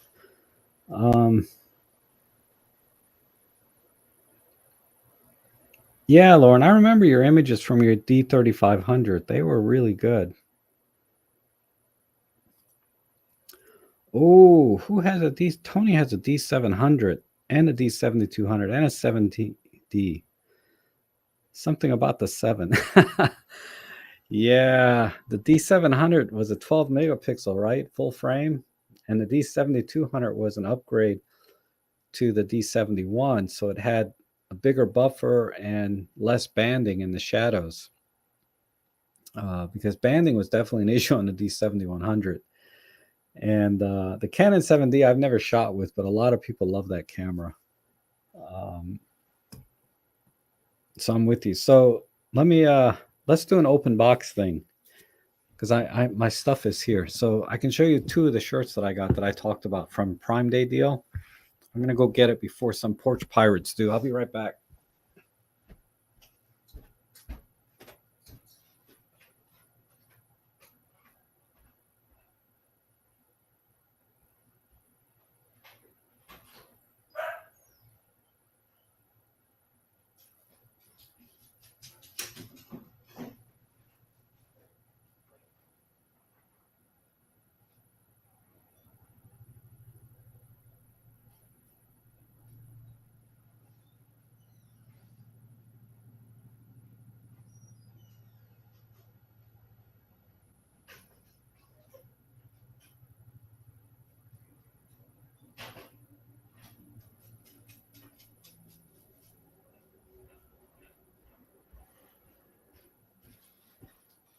Yeah, oh, happy days. Got my shirts in here, got my phone case in here. So, yeah, case is a case, right? Let's look at the shirts. This.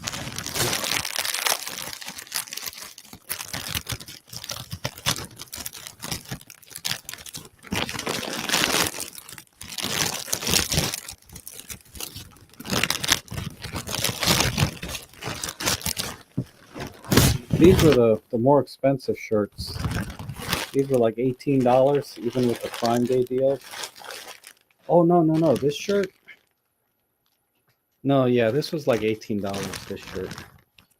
This is an awesome shirt.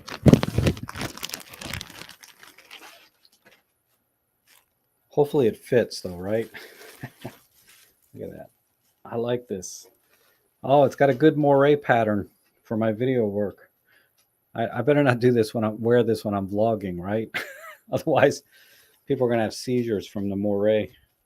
I like this. Look at the collar. It's got this nice little pattern in here, and then the pattern on the front and the back is flat. But it's just a standard polo-ish shirt. Oh, I like this. It's got pattern inside here too on the buttons.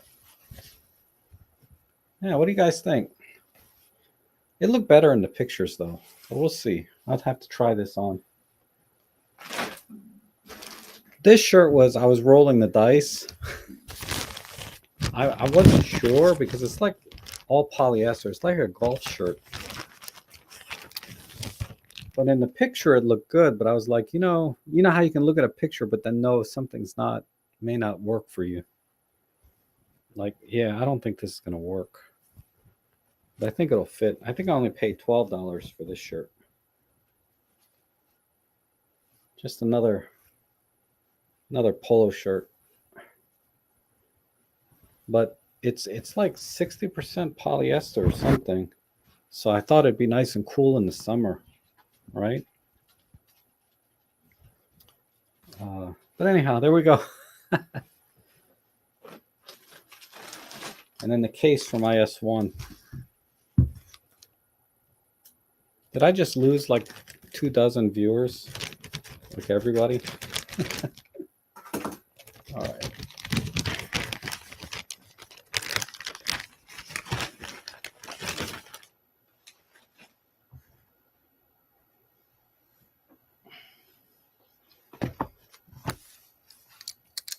All right.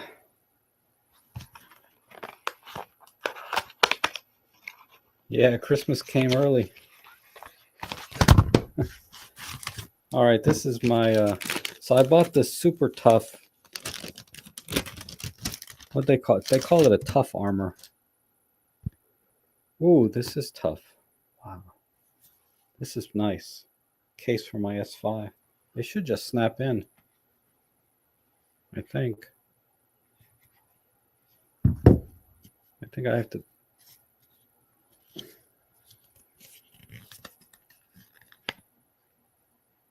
I don't want to break it. There we go. And break a tough case.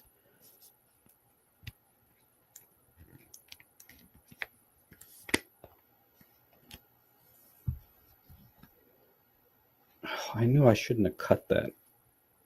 I should have left it on there. Dumbass. Now I need a piece of tape.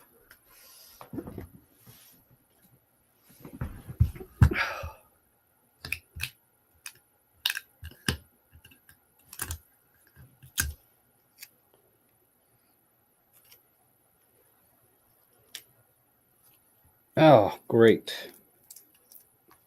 I can't use tape. I can't. Oh, damn it.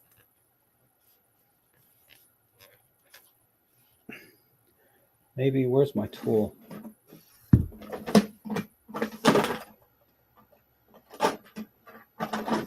Where's my plastic tool?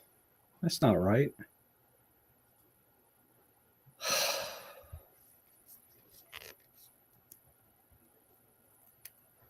I mean, it's a live stream, right? I can do anything I want, right?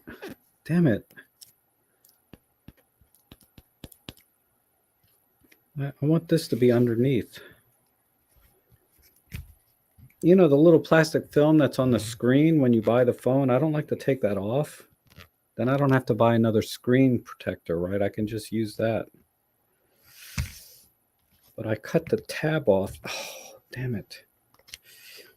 I keep getting, now I got bubbles underneath. I need my tool.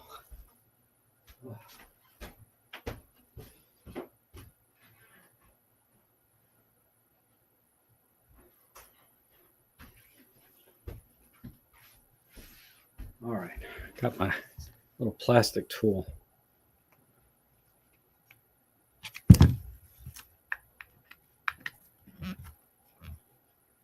If I can do this.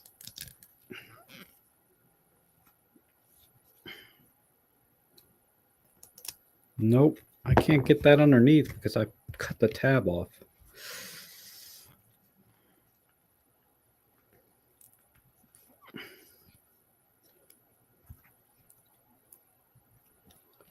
Get in there. Oh, well, screw it. I'll have to buy another screen protector.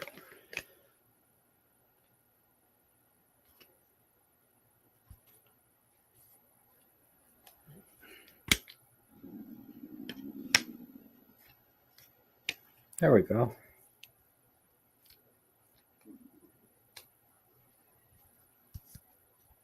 All right, it's a phone case. And it has a little kickstand. See? Right here, just tiny.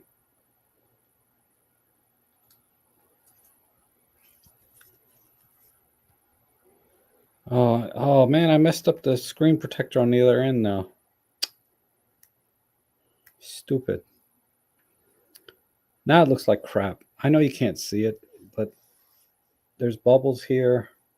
Let me turn the screen off. Maybe you can see it if I do that. Now I got bubbles up in here. I got a bubble down here. I might as well just take this off now. Screw it.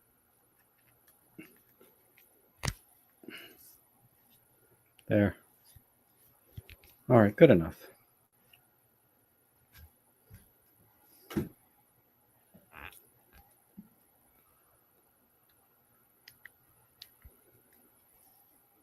Perfect. Let's see if it goes in my pocket now.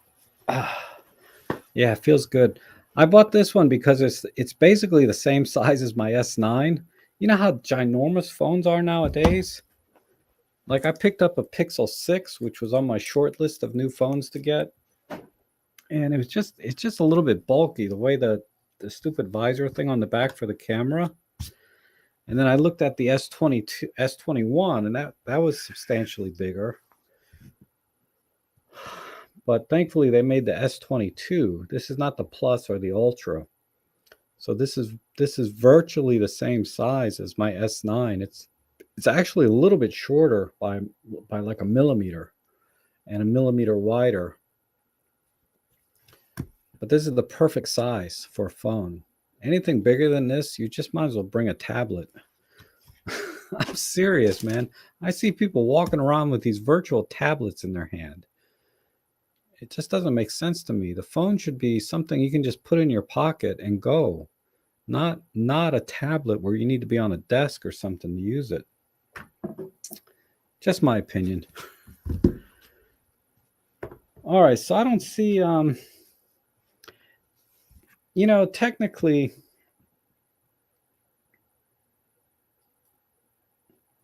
technically I shouldn't need a screensaver or a screen protector because it's got this new Gorilla Victor glass or whatever, and it's supposed to resist scratches. But so was my S9, and I took the cover off one time uh, because I dropped it in the toilet, so I had to take the cover off to clean it. And in that couple of days before the new case came, I bought a new case for it because you can't put a case up to your face that you know has been in the toilet, right? So I bought a new case for it, and I'll be damned if I didn't get a tiny little scratch on the screen after a couple of days on my S9 without a screen protector. So, I mean, you can't see the scratches when you turn the phone on, but I don't know. It's okay. I don't know. I should take the screen protector off.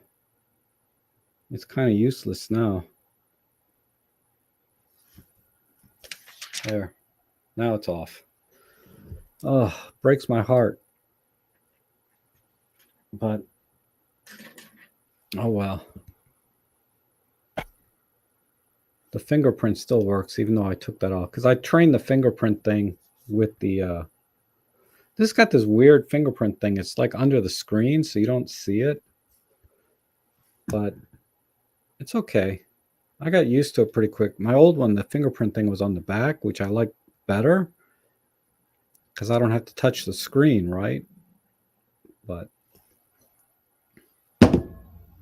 there, how's that? It's pretty solid. Kickstand works, right? It holds the phone up. So maybe I'll do some comparisons, right? Like this hasn't been done to death. Cell phone versus a real camera. There's no comparison. Ah.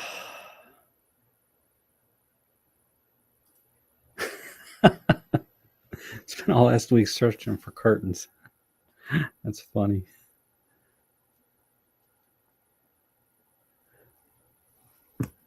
Uh yeah, I'm not a brain surgeon, thank goodness.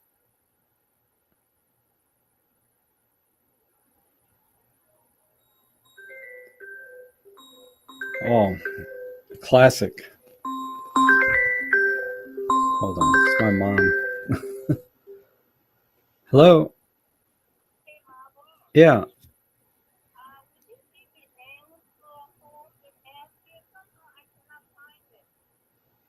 Oh, the address? Okay, I'll text it to you in a minute. Okay.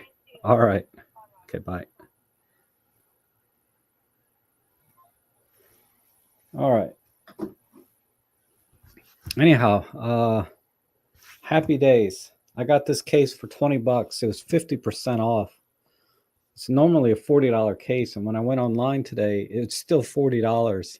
So this was actually a Prime Day deal, and not a fake Prime Day deal. Um,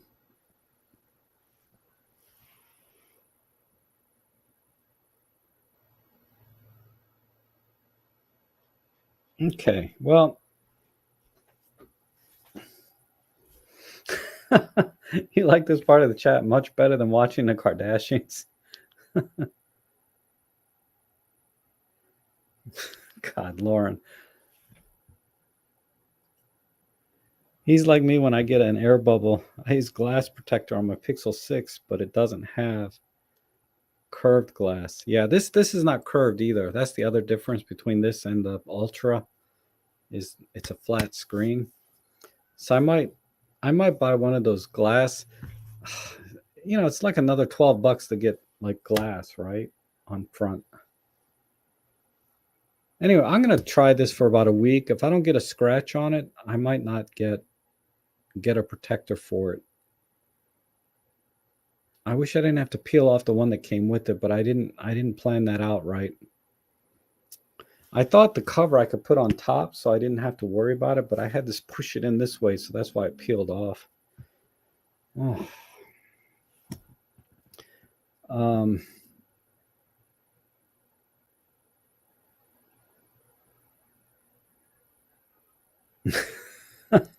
I'm not sitting on it. Oh my God. I would be so upset if I broke this. Because, I bought this outright. I got no insurance for it. I wonder if my photography insurance, gear insurance would cover this. Because it has a camera on it, right?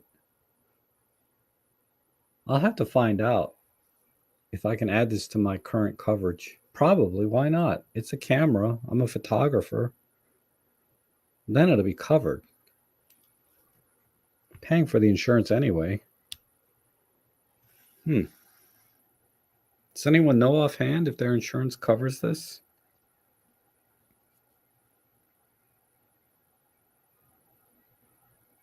Why am I hearing music in my living room? I gotta see what's going on.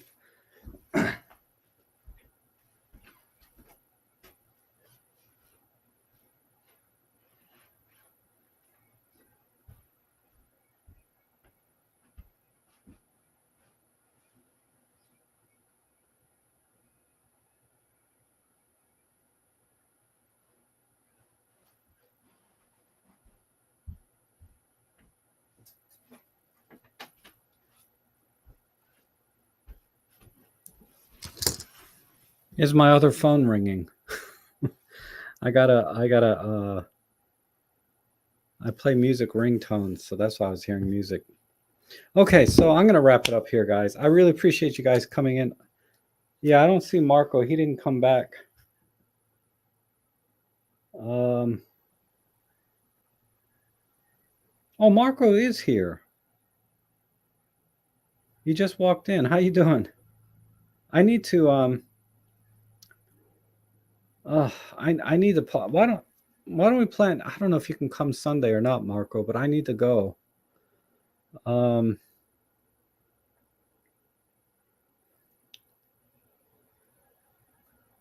cuz yeah, let's plan it on Sunday. Can you come back on Sunday, Marco?